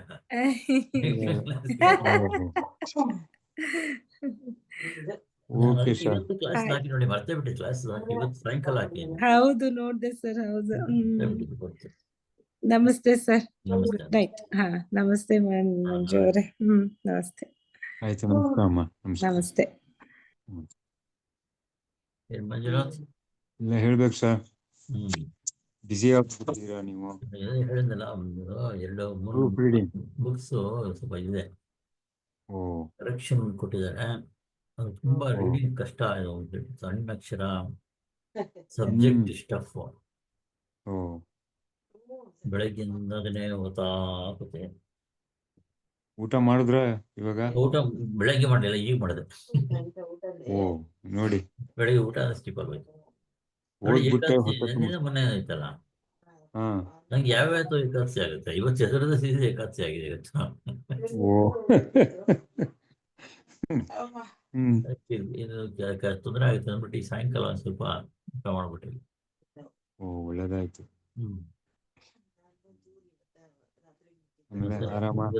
ನಿಮ್ಮ ಇವತ್ತು ಏನೋ ಹ್ಮ್. ಅಮರ್ನಾಥ್ ಇವತ್ತು ಬರ್ಡೇ ಅಂತ ಕಾಣುತ್ತೆ. ಇವತ್ತು ಎಲ್ಲ ಮೆಸೇಜ್ ಇವತ್ತು ನಾಳೆ ಅಂತ ಹಾಕಿದ್ರು ಅವರು. ಇವತ್ತೇ ವಿಶ್ ಮಾಡ್ಬಿಟ್ಟಿದೀವಿ. 14th ಮಾರ್ಚ್ ಇರ್ಬೇಕು. 14th or 13th ಅವ್ರದ್ದು. 14th ಇರ್ಬೇಕು. ಮತ್ತೆ ಎಲ್ರಿಗೂ ಗೊತ್ತಾಗ್ಬಿಟ್ಟಿದ್ದಾರೆ. ಇಲ್ಲ, ಅವರು ಏನ್ ಮಾಡಿದ್ರು, ಕಾಮತನ ಕಳ್ಸು ಟುಮಾರೋ ಇಸ್ ಮೈ ಬರ್ತ್ಡೇ ಅಂತ ಅಂದ್ಬಿಟ್ಟು ಗ್ರೂಪ್ ನಲ್ಲಿ ಹಾಕಿದ್ರು. So today is auspicious day, so wished ಅಂತ ಅಂದ್ಬಿಟ್ಟು ನಾಗರಾಜನ್ನು ಅವರೆಲ್ಲ ಕಳ್ಸಿದ್ರು. ಈ ನಾಗರಾಜನ್ನು ಅವರೆಲ್ಲ ಗ್ರೀಟಿಂಗ್ಸ್. ನಾಳೆ auspicious day, actually ಹೋಲಿ ನಾಳೆನೂ ಚೈತನ್ಯ ಪ್ರಭುದು ದಿನ. ಚೈತನ್ಯ ಮಹಾಪ್ರಭುಗಿಂತ ಹೆಚ್ಚಾಗಿ ಸೌತ್ ಇಂಡಿಯಾದಲ್ಲಿ ದಟ್ ಇಸ್ ನಾಟ್ ಇಂಪಾರ್ಟೆಂಟ್.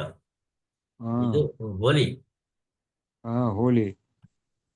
ಚೈತನ್ಯ ಮಹಾಪ್ರಭುದು ನಮ್ಮ ಆಶ್ರಮ ಬಿಟ್ಟರೆ ಹೊರಗಿನವ್ರು ಗೊತ್ತಾಗಲ್ಲ. ಹೌದು, ಬೇರೆ ಯಾರಿಗೂ ಗೊತ್ತಾಗಲ್ಲ. ಹೌದು. ಏನೋ ಒಂದು ಒಟ್ಟಿನಲ್ಲಿ ವಿಶ್ ಮಾಡಿದ್ರೆ ಆಯ್ತು. ಅದಕ್ಕೆ ನಾನು ಫೋನ್ ಮಾಡಿ ಹೇಳಿ ಅಂದ್ಬಿಟ್ಟಿದ್ದೀನಿ ಸುತ್ತೂರು. ಯಾ ಇನ್ನು ಆ ಗ್ರೂಪ್ನಲ್ಲಿ ಇವರು ಒಂದು ಮೆಸೇಜ್ ಹಾಕಿಲ್ಲ. ಹ್ಮ್. ಅಂದೇ ಇಂಪಾರ್ಟೆಂಟ್ ಇದೆ, ಎಲ್ಲರೂ ನೋಡ್ಬೇಕು ಅಂತಿದ್ರೆ ಅದನ್ನ ನಾವು ಸೋಮನಾಥ ಕಳಿಸ್ತೀನಿ. ಸೋಮನಾರಾಯಣ ಇದಾರಲ್ಲ, ಹಾ ಹಾ ಸೋಮನಾರಾಯಣ ನಾನು ಹೇಳಿದ್ರೆ ಹಾಕಿರ್ತಾರೆ. ಅದಕ್ಕೆ ಆ ಥರದ್ದು ಕಳಿಸ್ತೀನಿ ನಾನು. ಓಕೆ. ನಾನು ಹೇಳ್ಬೇಕಾದಿಲ್ಲ, ಯಾಕೆ ನಂಗೆ ಆ ಥರ ಕಳಿಸು ಅಂದರೆ ಅದು ಇಂಪಾರ್ಟೆಂಟ್ ಅಂದ್ಬಿಟ್ಟು ಅವರೇ ಹಾಕ್ಬಿಡ್ತಾರೆ. ಹೌದು. ಅವ್ರಿಗೆ ಹಾಕಿಂದಲೂ ಹೇಳಲ್ಲ ನಾನು, ಹ್ಮ್. ಅವ್ರ ಪರ್ಸನಲಿ ಕಳಿಸಿರ್ತೀನಿ. ಅಯ್ಯೋ, ಅದು ಎಷ್ಟು ಹಾಕ್ತಾರಪ್ಪ ಮೆಸೇಜ್ಗಳು ಅವರು ಡೈಲಿ. ಹೌದು ಹೌದು. ಅಯ್ಯೋ, ಥ್ರೂಔಟ್ ದಿ ಡೇ ಬರೀ ಬಿಜಿ ಮೆಸೇಜ್ ಎಲ್ಲ ಇರ್ತಾರೆ ಅವರು. ನನಗೆ ಹೇಳ್ತಾರೆ, you are sending too many messages ಅಂತಂದ್ರು. ಸರ್ ನಿಮ್ದೇ ಜಾಸ್ತಿ ಇದೆ. ತುಂಬಾ ಇರ್ತಾರೆ ಅವ್ರದ್ದು. ಅಲ್ಲ, ಅವರೇ ಮ್ಯಾಕ್ಸಿಮಮ್. ಅವರು ಇನ್ನೊಬ್ರು ಸೂರ್ಯ ಅಂತೊಬ್ರು, ಸೂರ್ಯ ಅವ್ರದ್ದು. ಇಬ್ಬರು 3 ಜನ ಇದಾರಲ್ಲ, ಯಾರು ಹೌದು. ದಿಲೀಪ್ ಅಂತ ಒಬ್ಬ ಇದ್ದಾನೆ. ದಿಲೀಪ್ ಅವನು Bijli, SID. Diploma in Bijli ಅವನು. ಇನ್ನೊಂದು ಇಬ್ರು ಆಮೇಲೆ ಯಾರು ವಿಲಿಯಮ್ಸ್ ಅಂತ ಯಾರಲ್ಲ. ವಿಲಿಯಮ್ಸ್ ಅವರು ಬಿಡ್ತಾರೆ. ಇನ್ಯಾರು ತಮಿಳ್ನಲ್ಲಿ ಯಾವ್ದು ಕಳಿಸ್ತಾರೆ, ಅವ್ರ ಹೆಸರು ಗೊತ್ತಾಗಲ್ಲ, ಕುಲನೂ ಗೊತ್ತಾಗಲ್ಲ. ನಾನು ಸುಮ್ಮನೆ ನೋಡೋಕೆ ಯಾವಾಗ ಒಂದ್ಸತಿ ಸುಮ್ಮನೆ ಬಂದು ಹೇಳ್ತಾ ಇರತ್ತಲ್ಲ, ರಫ್ಲಿ ಒಂದ್ಸರಿ ನೋಡ್ಬಿಟ್ಟು ಚಾಟ್ನ ಡಿಲೀಟ್ ಮಾಡ್ಬಿಡ್ತೀನಿ. ಎಲ್ಲ ನೋಡಕ್ಕೆ ಹೋಗಲ್ಲ ನಾನು. ಕ್ಲಿಯರ್ ಚಾಟ್ ಅಂತ ಅಂದ ತಕ್ಷಣ ಎಲ್ಲ ಹೊಡೋಗುತ್ತೆ. ಇದ್ರ 100s ಬಂದ್ಬಿಡ್ತಾರೆ ಡೈಲಿ, 100s ಆಫ್ ಇನ್ಕಮ್. ಹೌದು. 100 ಇವತ್ತು 300 ಕೆಲಸ ಆಗ್ಬಿಟ್ಟಿದ್ದು ಗೊತ್ತಾ. ಓ ಸಿಂಪ್ಲಿ ಡಿಲೀಟ್. ಹ್ಮ್. ಊಟ ಆಯ್ತಾ? ಆಯ್ತಪ್ಪ. ಎಷ್ಟು ಒಳ್ಳೆಯದಾದ್ರೆ ಇಷ್ಟು ಸರ್ ಅಷ್ಟೇ. ನಾಳೆ ಕ್ಲಾಸ್ ಇರುತ್ತೆ. ಓಕೆ ಸರ್, ಆಯ್ತು. ಅಲ್ಲ, ನಮ್ಮ ಈ ಕ್ಲಾಸ್ ಕಂಟಿನ್ಯೂ ಆಗುತ್ತೆ. ನಮ್ಮ ಅಲ್ಲಿ ಸ್ವಾಮೀಜಿ ಕ್ಲಾಸ್ ಇರುತ್ತೆ. ಮೇಡಮ್ದು ಅದು ಕಂಟಿನ್ಯೂ ಆಗುತ್ತೆ. ಇವ್ರು ಇದಕ್ಕೆ ಹೋಗ್ತಾ ಇದ್ರಲ್ಲ, ಅವರು ಅಲ್ಲಿ ಹೋಗ್ಬೇಕಲ್ಲ ಸ್ವಾಮೀಜಿ, ಋಷಿಕೇಶ್. ಋಷಿಕೇಶ. ಅಲ್ಲಿಗೆ. ನಮ್ದು ಈ ಮೇಡಮ್ ಕ್ಲಾಸ್ ಕಂಟಿನ್ಯೂ ಆಗುತ್ತೆ. ಸೊ ಇವರು ದೊಡ್ಡ ಸ್ವಾಮೀಜಿ ಯಾವಾಗ ಹೋಗೋದು? 19th ಅವ್ರದ್ದು ಅಲ್ಲಿ ಶುರುವಾಗಿ 19th ಅಂತ ಕಾಣುತ್ತೆ. 19th or 20th mostly 19th ಹೋಗೋದು ಅಂತ ಕಾಣುತ್ತೀನಿ. ಓಹೋ. ನಮ್ಮ ಇದು ಕ್ಯಾಂಪಲ್ಲಿ ಒಬ್ರು ಡಾಕ್ಟರ್ ಸುನೀತಾ ಅಂತ ಅಂದ್ಬಿಟ್ಟು ಅವರು ಮಾಡಿಸಿದ್ದಾರೆ. ಆಮೇಲೆ ಇವ್ರು ಇದಾರಲ್ಲ, ಅನುರಾಧ ಅಂತ ಅಂದ್ಬಿಟ್ಟು, ಗೊತ್ತು ವಿದ್ಯಾಸಾಗರ್ ಮಹಾರಾಜ್ ಸಿಸ್ಟರ್. ಇಲ್ಲಿ ಬರ್ತಾರೆ ಅವ್ರೆ. ಕ್ಲಾಸ್ಗೆ. ಅವ್ರು ಸ್ವಾಮೀಜಿ ಕ್ಲಾಸ್ಗೆ ಬರ್ತಾರೆ. ಅವ್ರಿಗೆ ಇಂಟ್ರೊಡ್ಯೂಸ್ ಮಾಡ್ಬಿಟ್ಟು ಇದು ಮಾಡಿದ್ವಿ. ಇಲ್ಲ ಹೋಗೋದಾಗ ನಾನು ಇದು ಪ್ರಾಬ್ಲಮ್ ನಂಗೆ ಈ ಶೋಲ್ಡರ್ ಪೇನು, ಈ ನೆಕ್ ಅಂಡ್ ಶೋಲ್ಡರ್ ಪೇನ್ ಇದೆಯಲ್ಲ, I cannot lift my own luggage. ಅದೊಂದಿದು. That is a terrible thing. I cannot expect others to lift my luggage. ಇವನ್ ನಮ್ಮನೆ ಒಳಗೆ ಲೆಫ್ಟ್ ಸೈಡ್ ಶೋಲ್ಡರ್ ಇದು ಸಿಕ್ಕಾಬಟ್ಟೆ ಪೇನ್ ಬಂದ್ಬಿಟ್ಟಿದೆ. ಇಲ್ಲಿ I found another doctor ನಿಮ್ಗೆ ಅಪೋಲೋನಲ್ಲಿ pain management ಅಂತ ಡಿಪಾರ್ಟ್ಮೆಂಟ್ ಇದೆ. ಓಕೆ. ಅಲ್ಲಿ very nice and simple doctor. ಅವರ ಹೆಸರು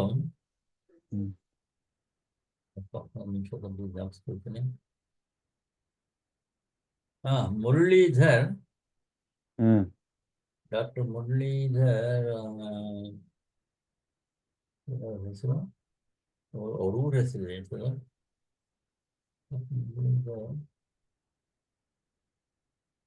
ನಂಬರ್ ಕಳಿಸ್ತೀನಿ ಬೇಕಾದ್ರೆ ನಿಮಗೆ.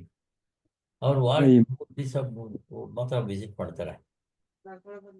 Monday, Wednesday, Friday. ಒಳ್ಳೆ ರೀಸನಬಲ್ ಅಂದ್ರೆ ಲಾಜಿಕಲ್ ಆಗಿ ಎಲ್ಲ ತಿಳ್ಕೊಂಡು ಗೋ ಇನ್ ವೆರಿ ಮೆಥಾಡಿಕಲ್ ವೇ. ಆಮೇಲೆ ಸಿನ್ಸ್ ಇಟ್ಸ್ ಅಪೋಲೋ, ಅವ್ರ consultancy also is cheaper, 300 rupees. 300? ಅದು ಸಿಗ್ತಾನೆ, ನಮ್ಮ ಇರ್ತಾನೆ ಇದ್ರದ್ದು CHS ಹೇಳ್ತಾನೆ ಅದು. Also he also does this ಇದು ಅಕ್ಯುಪ್ರೆಷರ್ ಪಂಚರ್ ಮಾಡ್ತಾರೆ. ಅದು ನಂಗೆ ನಾನು ಮಾಡಿಸ್ಕೊಂಡಿಲ್ಲ, ಅವ್ರು ಹೇಳಿದ್ರು ಅವತ್ತು. ಈಗೊಂದು ಏನೋ ಒಂದು ಟ್ಯಾಬ್ಲೆಟ್ ಕೊಟ್ಟಿದ್ದಾರೆ ನನಗೆ. Take it for 7 days. Afterwards, I will see if required. I will do acupressure ಅಂತ, ಪ್ರೆಷರ್ ಅಥವಾ ಪಂಚರ್ ಅಂತ ಹೇಳಿದ್ರು. Himself does it. ಹೆಸರು ನಂಬರ್ ಕೊಡಿ ಸರ್, ನೋಡೋಣ ಒಂದು ರೆಫರೆನ್ಸ್. ಮುರಳೀಧರ್ ಸೆಕೆಂಡ್ ಊರ ಹೆಸರು ಏನಿದೆ ಕೊಡ್ತೀನಿ ಬಿಡಿ. But previous day only you can take the appointment. ಯಾಕೆಂದ್ರೆ ಬೇರೆ ಅಪೋಲೋ ಹೋಗ್ತಾರೆ ಅವರು, ಎಲ್ಲಿಗೆ ಇನ್ನೊಂದು ಅಲ್ಲೆಲ್ಲೋ ಇದೆಯಲ್ಲ, ಎಲ್ಲೆಲ್ಲೋ ಇದೆಯಲ್ಲ, ಬೇರೆ ಬೇರೆ. ಇನ್ನೂ 2 ಅಪೋಲೋ ಹೋಗ್ತಾರೆ. ಆಮೇಲೆ ಅವ್ರದ್ದು ಇದರ ಅನೆಸ್ಥಿಷಿಸ್ಟ್ ಆಲ್ಸೋ ಅವರು. ಸರಿ. ಅದರಿಂದ ಆಪರೇಷನ್ ಇದ್ರೆ ಅವತ್ತಿನ ಬರಲ್ಲ, ಆ ಟೈಮಲ್ಲಿ ಫ್ಲಾಶ್ ಆಗುತ್ತೆ. ಕರೆಕ್ಟ್. ಇಲ್ಲಿ ಬಂದ್ರೆ 10:30 to 1:30 ಮಾತ್ರ ಇರ್ತಾರೆ. ಓಕೆ. ಕ್ರೌಡ್ ಇರುತ್ತಾ? ಇಲ್ಲ, ಹೆಚ್ಚಿಗೆ ಕ್ರೌಡ್ ಇಲ್ಲ. ಪರವಾಗಿಲ್ಲ ಹಾಗಿದ್ರೆ. ಕರ್ಕೊಂಡೋಗಿ ಒಂದ್ ದಿವಸ ಕರ್ಕೊಂಡೋಗಿ ತೋರಿಸಿ, ಅಂದ್ರೆ ಯಾಕಂದ್ರೆ ಅವ್ರದ್ದು ಕನ್ಫರ್ಮ್ ಮಾಡ್ಕೋಬೇಕು ನೀವು. ಅವ್ರದ್ದು ಅಪಾಯಿಂಟ್ಮೆಂಟ್ ಕನ್ಫರ್ಮೇಶನ್ಗೆ ಬೇರೆ ಒಂದು ನಂಬರ್ ಇದೆ, ನಾನು ಕೊಡ್ತೀನಿ ನಿಮ್ಗೆ. ಅವ್ರಿಗೆ ಒಬ್ಬರು ಕೋಆರ್ಡಿನೇಟರ್ ಅಂತ ಇದ್ದಾರೆ, ಅವ್ರು ಇನ್ಫಾರ್ಮ್ ಮಾಡಿರ್ತಾರೆ ಅವರು ಪ್ರೀವಿಯಸ್ ಡೇ. ಅದು ಆಮೇಲೆ ಇನ್ನೊಂದು ಎಕ್ಸ್ರೇ ಏನಾದ್ರು ಕೇಳ್ತಾರಾ? ನಿಮ್ದು ಏನಿದೆ ತಗೊಂಡೋಗಿ ಅದಕ್ಕೆ. Always take it so that they can understand the case better. ಸ್ಪೈನಿಂದಿದೆ, ಇದ್ರದ್ದಿಲ್ಲ, ಶೋಲ್ಡರ್ ಇಲ್ಲ. ಇವ್ರು ಪೈನ್ ಯಾವ್ದು ಹೇಳ್ತಾ ಇದ್ದಾಳೆ ಆ ಜಾಗದ ಅದು ಇದಿಲ್ಲ ಹಾಗೆ. ಅವ್ರು ನಂಗೆ ಯಾರು ಗೊತ್ತಾ ರೆಕಮೆಂಡ್ ಮಾಡಿದ್ದು? ಇಲ್ಲಿ ಇವರಿದ್ದಾರೆ ನೋಡಿ, ನಮ್ಮ ಸುನೀತಾ ಅಂತ ಅವರು, ಇವರು ಹಸ್ಬೆಂಡ್ TG ರಮೇಶ್, ಅಲ್ಲ ಸುರೇಶ್, ಸುರೇಶ್, ಅದೇ ನ್ಯೂರಾಲಜಿಸ್ಟ್, ಅವರೇ ರೆಕಮೆಂಡ್ ಮಾಡಿದ್ದು. ಅವರಾ? Is a very good doctor ಅಂದ್ಬಿಟ್ಟು both of them told that. ಅವರು ಡಾಕ್ಟರ್ಗೂ ಹೆಲ್ಪ್ ಆಯ್ತು ಅಂತ. In fact Suresh himself had gone there to him. ನೋಡ್ಬೇಕು ಸರ್ ಹಾಗಾದ್ರೆ ಒಂದು ಕನ್ಸಲ್ಟೆಂಟ್. ಅಲ್ಲ, ನನ್ನ ತಮ್ಮ ಹೋಗಿದ್ದ ಗಿರೀಶ,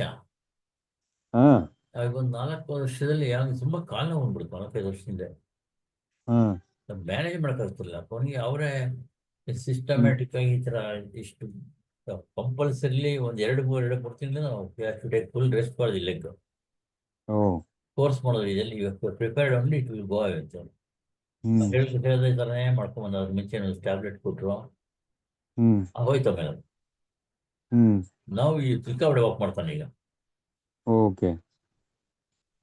ಹಾಗಾದ್ರೆ ನೋಡೋಣ ಸರ್ ಅದು ಅವ್ರ ನಂಬರ್ ಕಳಿಸ್ಕೊಡಿ. ಕಳಿಸ್ತೀನಿ. ಬಹಳ ಸಿಂಪಲ್ ಅಪ್ಪ. ಅವರು ತಕ್ಷಣ ಅವರು ರಾಮಕೃಷ್ಣ ಆಶ್ರಮ ಅಂತ ಅಂದ್ಬಿಟ್ಟು ಅವರು ಪಕ್ಕದಲ್ಲಿ ಇನ್ನೊಬ್ರು ಅನಸ್ತಿಷ್ಟಿ ಅವ್ರು ಹೋಗಿ ಕರ್ಕೊಂಡ್ಬಿಟ್ರು. ಇವ್ರು ನೋಡಿ ಆಶ್ರಮ ಡಿವೋಟಿ ಬರ್ತಾರೆ ರೆಗ್ಯುಲರ್ ಮಾತಾಡಿದ್ದ ಅವ್ರು ನೋಡಿದ್ದೆ ನಾನು. ಅವರು is also another doctor anaesthetist. Oh very friendly type person. Oh simple ಅನ್ಸೋದು ಪರ್ಸನ್. ಹಾಗಾದ್ರೆ ನೋಡೋಣ ಸರ್, ಇವ್ರನ್ನ ಕೇಳಿ ನೋಡ್ತೀನಿ.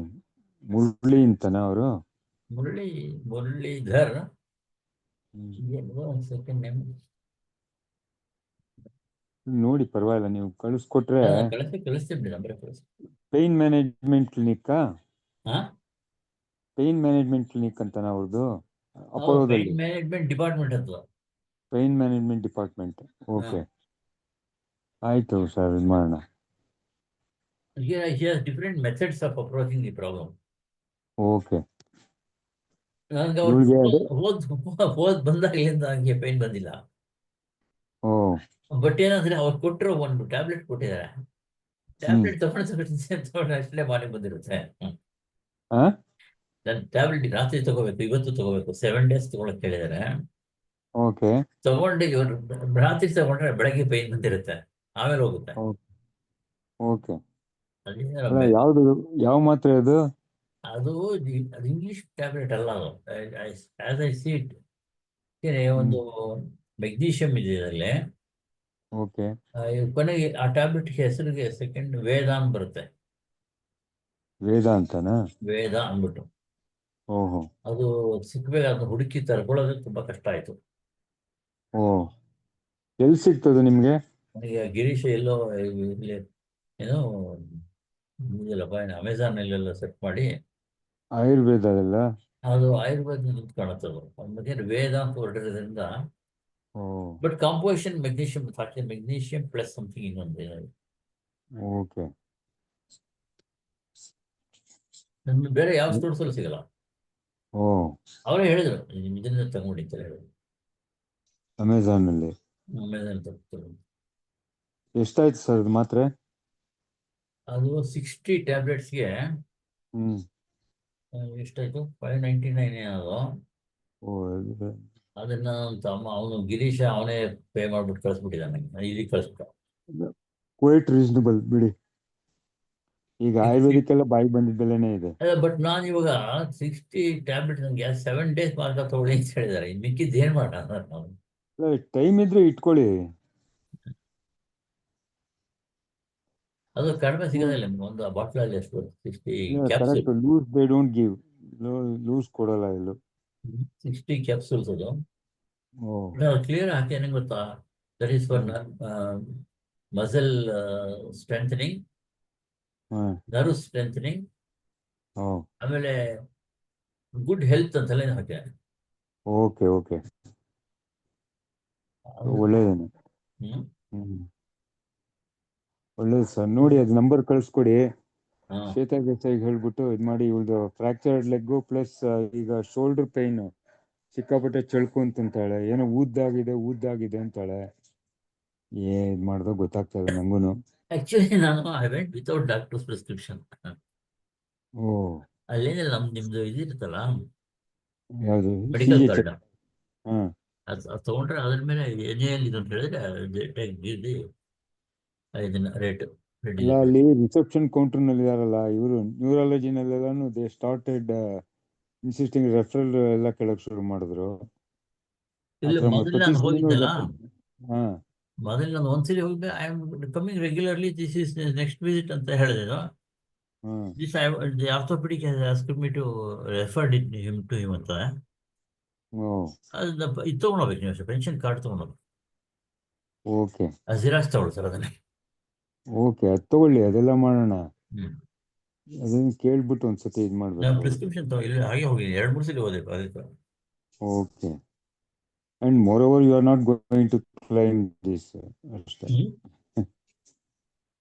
ಕ್ಲೈಮ್ ಮಾಡಕ್ಕೆ ಏನು ಹೋಗಲ್ವಲ್ಲ ನೀವು? ಪೇನ್ ರಿಲೀಫ್ ಸಿಕ್ಕಿದ್ರೆ ಸಾಕು, ಕ್ಲೈಮ್ಗಿನ್ನ. ಅಷ್ಟೇ, ಈ ರೇಟಲ್ಲಿ ಸಿಕ್ಕಿದ್ರೆ ಹಾಗೆ ಬಿಟ್ಬಿಡೋದು. ನಾವು ಮಾಡಿದ್ರೆ ಒಂಚೂರು ಒಂದು ಪೈಸಾನು ಬಂದಿಲ್ಲ ನನಗೆ. ಅಕ್ಟೋಬರ್ ಮಾಡಿದ ನೋಡಿ, ಇನ್ನೂ ಒಂದು ಪೈಸಾನು ಬಂದು. ಹೌದಾ? ಹಾಕಿರುತ್ತೇನೋ ಸರ್. ನನಗೆ ಇದು AV ಹಾಸ್ಪಿಟಲ್ದು ನಿಯರ್ಲಿ 40,000 ತನಕ ಆಗಿತ್ತಲ್ಲ, ಸುಮ್ಮನೆ 18,000 ಕೊಟ್ಟಿದ್ದಾರೆ. ನಾನು ಹೇಳಿದೆ ಇಲ್ಲ, you have not process properly ಅಂತ ಹೇಳಿ. ಇಲ್ಲ ಸರ್ ನಿಮ್ಗೆ ನಾನು ಹೇಳಿದೆ ಜನರಲ್ ವಾರ್ಡಲ್ಲಿ ಇದ್ದೆ, ಆಮೇಲೆ ಇನ್ನೊಂದು ಇದು ಮಾಡಿದ್ದೀನಿ, ಸೆಮಿ ಪ್ರೈವೇಟ್ ವಾರ್ಡಲ್ಲಿ ಇನ್ನೂ ಇದಾಗ್ತಾ ಇತ್ತು, ಅದು ನೀವು ಅವಾಗ ಜಾಸ್ತಿ ಕೊಡ್ತಾ ಇದ್ರಿ.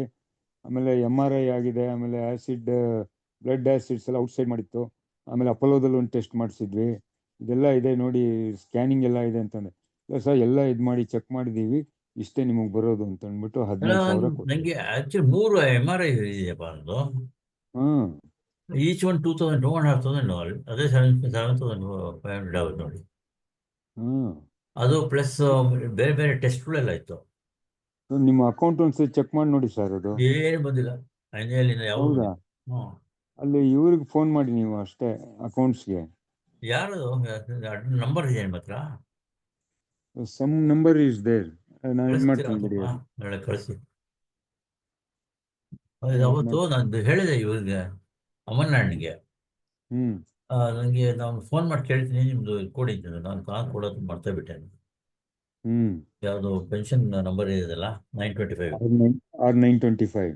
ಅದನ್ನ ನಾನು ಕೊಡೋದು ಬಿಟ್ಟೆ ಮರ್ತೇ. ಹ್ಮ್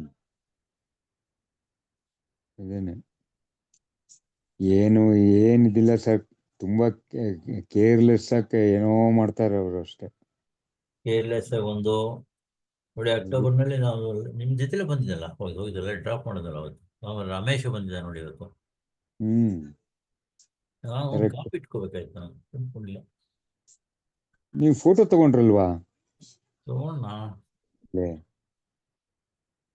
ಅಪ್ಪನೇನಪ್ಪ ಏನಾಯ್ತು ಮತ್ತೆ. ಈಗ ಫೋಟೋ ತಗೊಳ್ಳಿ ಸರ್ ಅಟ್ಲೀಸ್ಟ್ ಅಂತ ಹೇಳ್ಬಿಟ್ಟು ಇದು ಮಾಡಿದ್ನಲ್ಲ.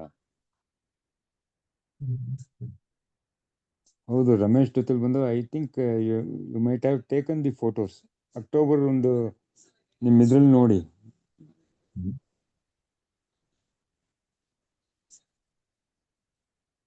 ಇವ್ರ ಹೆಸರು ಡಾಕ್ಟರ್ ಮುರಳೀಧರ್. ಡಾಕ್ಟರ್ ಮುರಳಿ.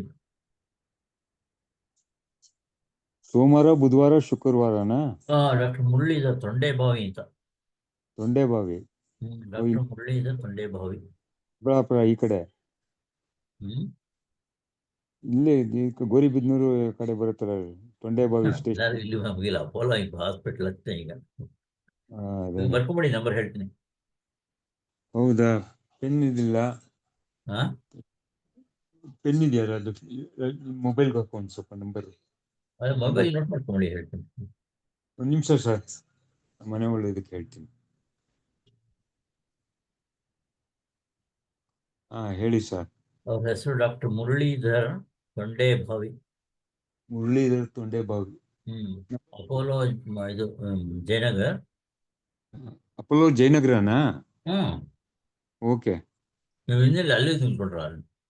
ನಾನು ಶೇಷಾದ್ರಿಪುರ ಅನ್ಕೊಂಡೆ. ತೊಂಡೆಬಾವಿಲಿ ಅಪೋಲೋ ಅದು ಮಾಧವ್ ಪಾರ್ಕ್. ಓಕೆ ಓಕೆ ಆಯ್ತು. ಆಮೇಲೆ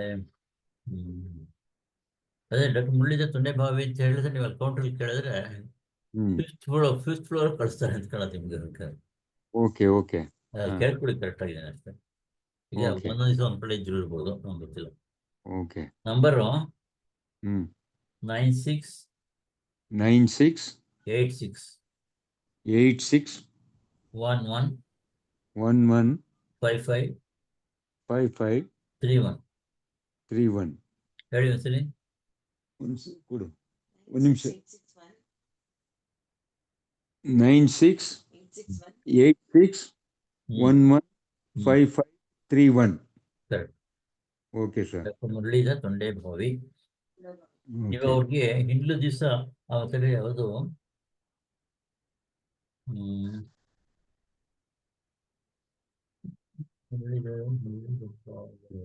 ಅವ್ರಿಗೆ ಅವ್ರು ಹೇಳಿದ್ನಲ್ಲ ಇದನ್ನ ನಿಮ್ಗೆ, ಅವ್ರಿಗೊಬ್ರು ಕೋಆರ್ಡಿನೇಟರ್ ಇದಾರಂತ. ಕೋಆರ್ಡಿನೇಟರ್ ನಿಮ್ಗೆ ಅವ್ರಿಗೆ ಫೋನ್ ಮಾಡ್ತೀನಿ ಕೇಳ್ಬೇಕು. ಓಕೆ. ಅವ್ರು ಮುರಳೀಧರ್ ತೊಂಡೆಬಾವಿ ಮಾಡ್ಕೊ. ಸ್ಪೆಷಾಲಿಟಿ ಇದ್ಯಾವ್ದು ನಂಬರ್? 8494. ನಂಬರ್ ಸೇವ್ ಮಾಡ್ಕೋತೀನಿ ಸರ್, ಇದನ್ನ ಇರಿ 1 ನಿಮಿಷ. 9686115531. ಡಾಕ್ಟರ್ ಮುರಳೀಧರ್ ತೊಂಡೆಬಾವಿ. ಅವ್ರದ್ದು ಹೇಳಿ, ನನ್ನ ಕೋಆರ್ಡಿನೇಟರ್ ಅವ್ರು ಲೇಡಿ ಇದ್ದಾರೆ, ಅವರು ಅವ್ರ ನಂಬರು. 1 ನಿಮಿಷ ಸರ್. ಮುರಳೀಧರ್ ತೊಂಡೆಬಾವಿ.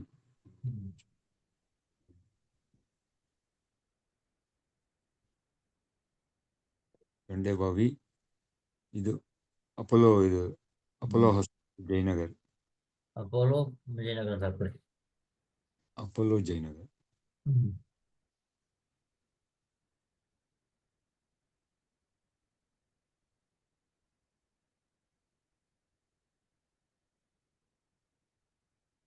ಆಯ್ತು ಸರ್. ನೆಕ್ಸ್ಟ್ ಅವ್ರ ಕೋಆರ್ಡಿನೇಟರ್ ಇದೇ ನಂಬರ್ಲಿ ಸೇರಿಸ್ಕೊಂಡಿರ್ಬೇಕಾರೆ. ಇದು ನಿಮ್ದು ಫಸ್ಟ್ ಪ್ರೈಮ್ ನಂಬರ್. ಯಾಕೆಂದ್ರೆ ಇಬ್ರು ತೊಂಡೆಬಾವಿ ಅವರು she might not take phone. Okay. ಅವ್ರು ಮಾಡಿದ್ರೆ ಅವ್ರಿಗೆ ಮೋಸ್ಟ್ಲಿ ಇದಕ್ಕೆ ಹೋಗುತ್ತೆ, ಅವ್ರಿಗೆ ಪರ್ಸನಲ್ ಇದಕ್ಕೆ ಹೋಗುತ್ತೆ. ಸಾಯಂಕಾಲ ಹೊತ್ತು ಕ್ಲಿನಿಕಲ್ ಇದ್ರೆ ತಗೊಳ್ತಾರೆ, ಇಲ್ದಿರಿಲ್ಲ. ನೀವು ಮಾಡಬೇಕಾದ್ರು 8494 ತಡಿ ಇನ್ನೊಂದು ನಂಬರ್ ಮಾಡ್ಕೊಂಡು 8494 again 94 ಅಗೈನ್ 94. ಎರಡು ಸಲ 94 ಬರುತ್ತೆ. ಹೌದು, 8494 9494 ಹಾ 6718. 6718. I will repeat. 8494946718. ನೀವು ಇದನ್ನೇ ಆಕ್ಚುಲಿ ಅವರು ಮುರಳೀಧರ ತೊಂಡೆಬಾವಿ ಹೆಸರಿನಲ್ಲೇ ಇದನ್ನ ಫೋನ್ ಮಾಡ್ಬೇಕಾದ್ರೆ ಈ ಫೋನ್ ಈ ನಂಬರ್ ಮಾಡಿ, ಇದು ಅಪೋಲೋ ಇದಕ್ಕೆ ಹೋಗ್ತಿದ್ದವು. ಅಲ್ಲಿ ಅವ್ರಿಗೆ ಹೇಳಿ ಈ ಥರ ರವಿ ಮುರಳೀಧರ್ ಇದು ನನಗೆ ಅಪಾಯಿಂಟ್ಮೆಂಟ್ ನಾಳೆ ಬೇಕು, ಇದ್ರೆ ಅಪೋಲೋ ಜನರಲ್ ಹಾಸ್ಪಿಟಲ್ ಮಾಡಿಬಿಟ್ಟು ಬುಕ್ಕಿಂಗ್ ಕೇಳ್ಬೋದು. ಬಟ್ ಕನ್ಫರ್ಮೇಶನ್ ಇವರೇ ಕೊಡೋದು. ಓಕೆ. ಪ್ರೀವಿಯಸ್ ಡೇ ಈವ್ನಿಂಗ್ ಕೊಡ್ತಾರೆ. ಓಕೆ. ಇವರು ಅವರಿಗೆ ಫೋನ್ ಮಾಡಿ ಹೇಳಿರ್ತಾರೆ ನಾಳೆ ಬರ್ತಿದ್ದೀನಿ ಇಲ್ಲ ಅಂದ್ಬಿಟ್ಟು. ಓಕೆ. ನೀವು ಕನ್ಫರ್ಮ್ ಮಾಡ್ಕೊಂಡು ಹೋಗ್ಬೇಕು, ಬಂದಿದ್ದಾರೆ ಇಲ್ಲ ಬರ್ತಾರೆ ಇಲ್ಲ. ಸೋಮವಾರ ಮಾಡಿದ್ರೆ ಅಟ್ಲೀಸ್ಟ್ ಒಂದು ಬುಧವಾರಕ್ಕೆ ಅಪಾಯಿಂಟ್ಮೆಂಟ್ ಸಿಗ್ಬಹುದು. ಸುಮ್ಮನೆ ಸಿಗಲ್ಲ, ಆ ಥರ ಸಿಗಲ್ಲ ನಿಮಗೆ. ಓ, ಇವರು ಲೀನಾ ಜೋಸೆಫ್ ಇರ್ಬೇಕು ಅವರು. ನಂಗೆ ಗೊತ್ತಿಲ್ಲ ಅವರ ಹೆಸರು. ಹೌದು ಸರ್, ಆ ನಂಬರ್ ಇದೆ ನನ್ನ ಹತ್ರ. ಹೌದಾ? ಇವರು ನ್ಯೂರಾಲಜಿಗೂ ಇವರೇನೆ. ಹೌದಾ? ಹಾಂ ಹಾಂ. ಮಿಸ್ ಲೀನಾ ಜೋಸೆಫ್ ಅಂತ ಅಪೋಲೋದಲ್ಲಿ. ಲೀಲಾ ಜೋಸಫ್ ಮೀರಾನ? Leena LEENA. L Leena. Miss Leena Joseph ಅಂತೇಳಿ. ಯಾವುದು 8494? ನನ್ನ ಹತ್ರ ಇದೆ ಆ ನಂಬರು. 8494946718. ನೀವು ಇವ್ರಿಗೆ ಫೋನ್ ಮಾಡಿ ಅವ್ರಿಗೆ ಕನ್ಫರ್ಮ್ ಮಾಡ್ಕೋಬೇಕು. ಓಕೆ. ಅವ್ರಿಗೆ ಇನ್ಫಾರ್ಮ್ ಮಾಡಿರ್ತಾರೆ, ಬೇರೆ ಯಾರು ಪೇಷಂಟ್ಗೆ ಅಪಾಯಿಂಟ್ಮೆಂಟ್ ಇರ್ತಲ್ಲ ಅದನ್ನ ಕನ್ಫರ್ಮೇಶನ್ ಇವ್ರು ಕೊಡೋದು. ಓಕೆ, ಆಯ್ತು ಸರ್. ಇದೆ ಇವ್ರ ನಂಬರ್ ಇದೆ ನನ್ನ ಹತ್ರ. ಪ್ರೀವಿಯಸ್ ಡೇ 7 o'clock ಮಾಡಿದ್ರೆ ಈವ್ನಿಂಗ್ ಹೇಳ್ತಾರೆ. ಅಂದ್ರೆ previous day evening 7 o'clock. Booking ಮುಂಚೆನೆ ಮಾಡ್ಬೋದು ನೀವು. Confirmation she gives only in evening. Okay. Okay. ಇಲ್ಲ ಆದಾಗ ಅಲ್ಲೇ ಹೋಗ್ಬಿಟ್ಟು ಪರ್ಸನಲ್ ಆಗಿ ಕೇಳ್ಬಿಟ್ಟು. ಯಾತಕ್ಕೆ ಹೋಗ್ತೀರಾ ನಿಮ್ಗೆ ಇದೇ ಹೇಳೋದು. ವೈ ಡಿ ಗೋ ಆಲ್ ದಿ ವೇ? ಅಲ್ಲ, ನಂದು ಗಾಡಿ ಸರ್ವಿಸ್ ಡ್ಯೂ ಇದೆ. ಅಲ್ಲೇ TVS ಶೋರೂಮ್ ಇದೆಯಲ್ಲ ಅದು ಬೇರೆ ವಿಚಾರ. ಒಟ್ಟು ಇದಕ್ಕೋಸ್ಕರ ಹೋಗಬೇಡಿ ಅಷ್ಟೇ. ಫೋನಲ್ಲೇ ಕನ್ಫರ್ಮ್ ಮಾಡ್ಕೊಂಡು ಹೋಗ್ಬೇಕು ಸುಮ್ಮನೆ. ಓಕೆ. ನೀವು ಸ್ಕೂಟ್ರು ರಿಪೇರಿ ಬೇರೆ, ಅದ್ರ ಬೇರೆ ವಿಚಾರ ಅದು. ಓಕೆ. ನೀವೆಲ್ಲ ಕನ್ಫರ್ಮ್ ಮಾಡ್ಕೊಂಡು ಇದ್ರೆ ಹೋಗಿ, ಇಲ್ಲ ಅಷ್ಟೇ. ನೆಕ್ಸ್ಟ್ ಡೇ ತಗೊಳ್ಳಿ ಅಷ್ಟೇ. ಹಾಗೆ ಅಲ್ಲ, ಇವಳನ್ನ ಕರ್ಕೊಂಡು ಹೋಗಲ್ಲ. ಕನ್ಫರ್ಮೇಶನ್ ಅಪಾಯಿಂಟ್ಮೆಂಟ್ ಅಪಾಯಿಂಟ್ಮೆಂಟ್ ಚೆಕ್ ಮಾಡೋಕ್ಕೋಸ್ಕರ ಹೋಗಬೇಡಿ ಅಷ್ಟೇ. ಓಕೆ. ನೀವು ಅಲ್ಲೇ ಹೋದ್ರೆ ಚೆಕ್ ಮಾಡ್ಕೊ. ಹೋದ್ರೆ ಅವ್ರು ಸಿಗ್ಬೇಕಲ್ಲ ನಿಮ್ಗೆ. ಅವ್ರು ಎಲ್ಲಿರ್ತಾರೋ ಇವಳು 106 ಕೆಲಸ ಓಡಾಡ್ತಿರ್ತಾರೆ. ಅದಕ್ಕೆ ಅಪೋಲೋ ಇದೆಯಲ್ಲ ಇವಾಗ ಜಯನಗರದ್ದು ಹತ್ರ ದೊಡ್ಡ ದುಂಬಿ. ಹೌದು ಹೌದು, ನೋಡಿದೀನಿ. ಎಲ್ಲಾ ಕಡೆಲೂ ಫುಲ್ಲು ಪೇಷಂಟ್ಗಳು ನಿಂತಿರ್ತಾರೆ ಸರ್. ಆತರ ಇರುತ್ತಲ್ಲಿ, ನೋಡಿದೀನಿ. ಮೊನ್ನೆ ಅಲ್ಲಿ ಯಾರೊಬ್ರು ವಯಸ್ಸಾಗಿ ಕರ್ಕೊಂಡು ಜಗಳ ಆಡ್ತಿದ್ರು.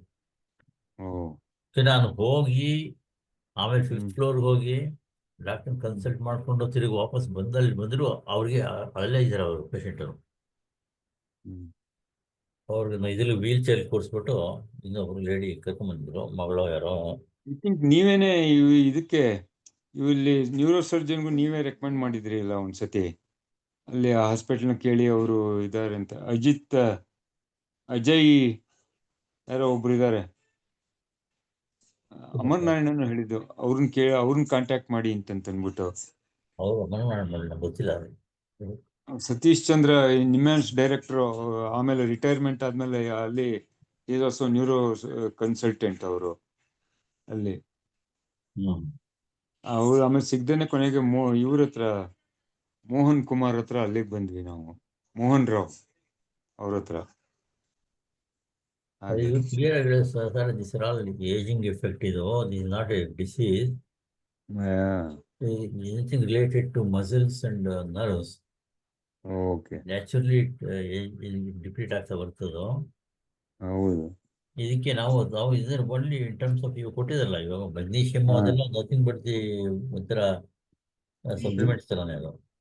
ಹೌದು, B12, D3 ಎಲ್ಲ ಕೊಡ್ತಾರಲ್ಲ ಆ ಥರ. ಅಲ್ಟಿಮೇಟ್ಲಿ ತುಂಬಾ ನಿಮ್ಗೆ ತಡ್ಕೊಳಕ್ಕಾಗಲ್ಲ ಅಂತಂದ್ರೆ ಇದು ನೋಡ್ಬಿಟ್ಟು ಅಲ್ಲಿಗೆ ಒಂದು ಇದು ಕೊಡ್ತೀನಿ, ಒಂದು ಏನೋ ಇದು ಬರುತ್ತಲ್ಲ ಇಂಜೆಕ್ಷನ್, ಏನದು ಟ್ರೈಕಾಟ ಏನೋ ಕೊಡ್ತಾರೆ ಅದು. That is ultimate. ಇದು we don't give it till we go through several ಅದು ಅದರ್ಸ್. ಕೊಟ್ರೆ ಏನು ಅಂತಂತಂದ್ರೆ 1-2 ವರ್ಷ ಇರಲ್ಲ ಪೇನ್. ಬಟ್ ಅದು ಸೈಡ್ ಎಫೆಕ್ಟ್ ಇರುತ್ತೆ. ಬಟ್ ಅದು ಸಿಕ್ಕಾಪಟ್ಟೆ ಅದು ಅವರು ಇವ್ರುಗಳೇ ಅಡ್ಮಿನಿಸ್ಟರ್ ಮಾಡ್ತಾರೆ, ಆರ್ಥೋಪೆಡಿಕ್ನವರು. ಅದು ಇಂಜೆಕ್ಷನ್ ಒಂದು 3-4 ಸಾವಿರ ಮೇಲೆ ಆಗುತ್ತೆ ಸರ್. ಅದು ಮಣಿಪಾಲ್ನಲ್ಲಿ 7-8 ಸಾವಿರನೂ ತಗೊಂಡಿದ್ದಾರೆ ಅದಕ್ಕೆ. ದುಡ್ಡೊಂದೆಲ್ಲಪ್ಪ, ಸೈಡ್ ಎಫೆಕ್ಟ್ ತುಂಬ ಇರ್ತದೆ. ಹೌದು, ಬಟ್ ಡಯಾಬಿಟಿಕ್ನವರು ಸ್ಟೆರಾಯ್ಡ್ಸ್ ಇದ್ರು ತಗೊಳ್ಳೋ ಹೋಗಿಲ್ಲ ಅಂದ್ರೆ ಅವ್ರಿಗೆ ಗೊತ್ತಿರುತ್ತೆ ಇನ್ನೇನೋ ಬೇರೆ ಹೇಳ್ತಾರೆ ಅದು. ಅಮರ್ ನಾರಾಯಣ ಅದನ್ನು ಹೇಳ್ತಾ ಇದ್ರು, ಅದೆಂಥದ್ದು ಇಂಜೆಕ್ಷನ್ ಅದು ಕರೆಕ್ಟ್, ಅದು ಹೆಸರು ಮರ್ತೋಗ್ಬಿಡ್ತು ನಂಗೆ. ಐಲ ಅನ್ನ ಏನೋ ಸಮಥಿಂಗ್ ಲೈಕ್ ದಟ್. ಅಲ್ಲ, ಇದು ರೊಮ್ಯಾಟಿಕ್ ಇರುತ್ತೆ, ರೊಮ್ಯಾಟೈಡು, ನರ್ವ್ಸ್ ರಿಲೇಟೆಡ್ ಎಲ್ಲದಕ್ಕೂ ಸೇಮ್ ಇಂಜೆಕ್ಷನ್ ಅಂತ ಅದೇ ಥರ. Okay okay. ರುಮಟಾಯ್ಡ್ ಆರ್ಥರೈಟಿಸ್ಗೆ ಪೆನಿಡ್ಯೂರ್ ಕೊಡ್ತಾ ಇದ್ರು ನಮ್ಮಲ್ಲಿ. ಹಿ ಮೇ ಟ್ರೈ ಸಮ್ ಅಕ್ಯುಪ್ರೆಷರ್ ಮಾಡ್ಬೋದು ಇವರು. May be. ಅಲ್ಲಿ ಹೆಲ್ಪ್ ಆಯಿತು, ಎಷ್ಟು ಹೆಲ್ಪ್ ಆಯಿತು ಅಲ್ಲಿ ಹೋಗ್ತಿದ್ರಲ್ಲ. ಅದು ಇದು ಸ್ಪೈನಲ್ ಪ್ರಾಬ್ಲಮ್ ಕಂಪ್ಲೀಟ್ ಸಾಲ್ವ್ ಆಯ್ತು ಸರ್ ಅದು. Very good, very good. ಇದು L4 L5 ಕಂಪ್ರೆಷನ್ನು ನಡೆದ್ರೆ ಜೋಗ್ ಹಿಡಿಯೋದು ಅದೆಲ್ಲ ನಿಂತೋಯ್ತು.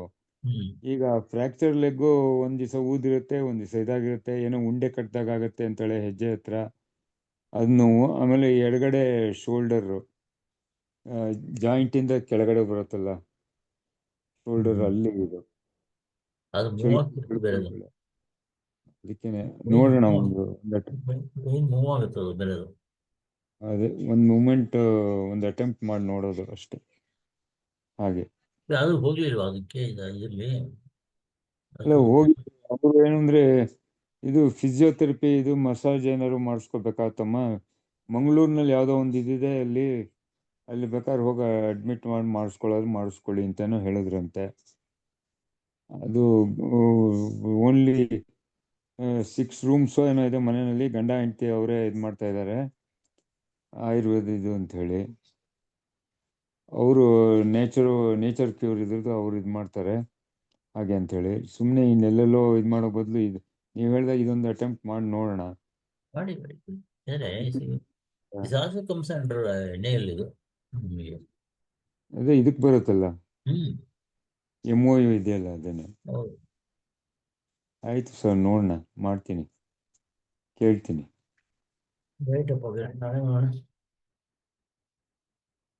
ಕ್ಲೋಸ್ ಮಾಡ್ತೀನಿ.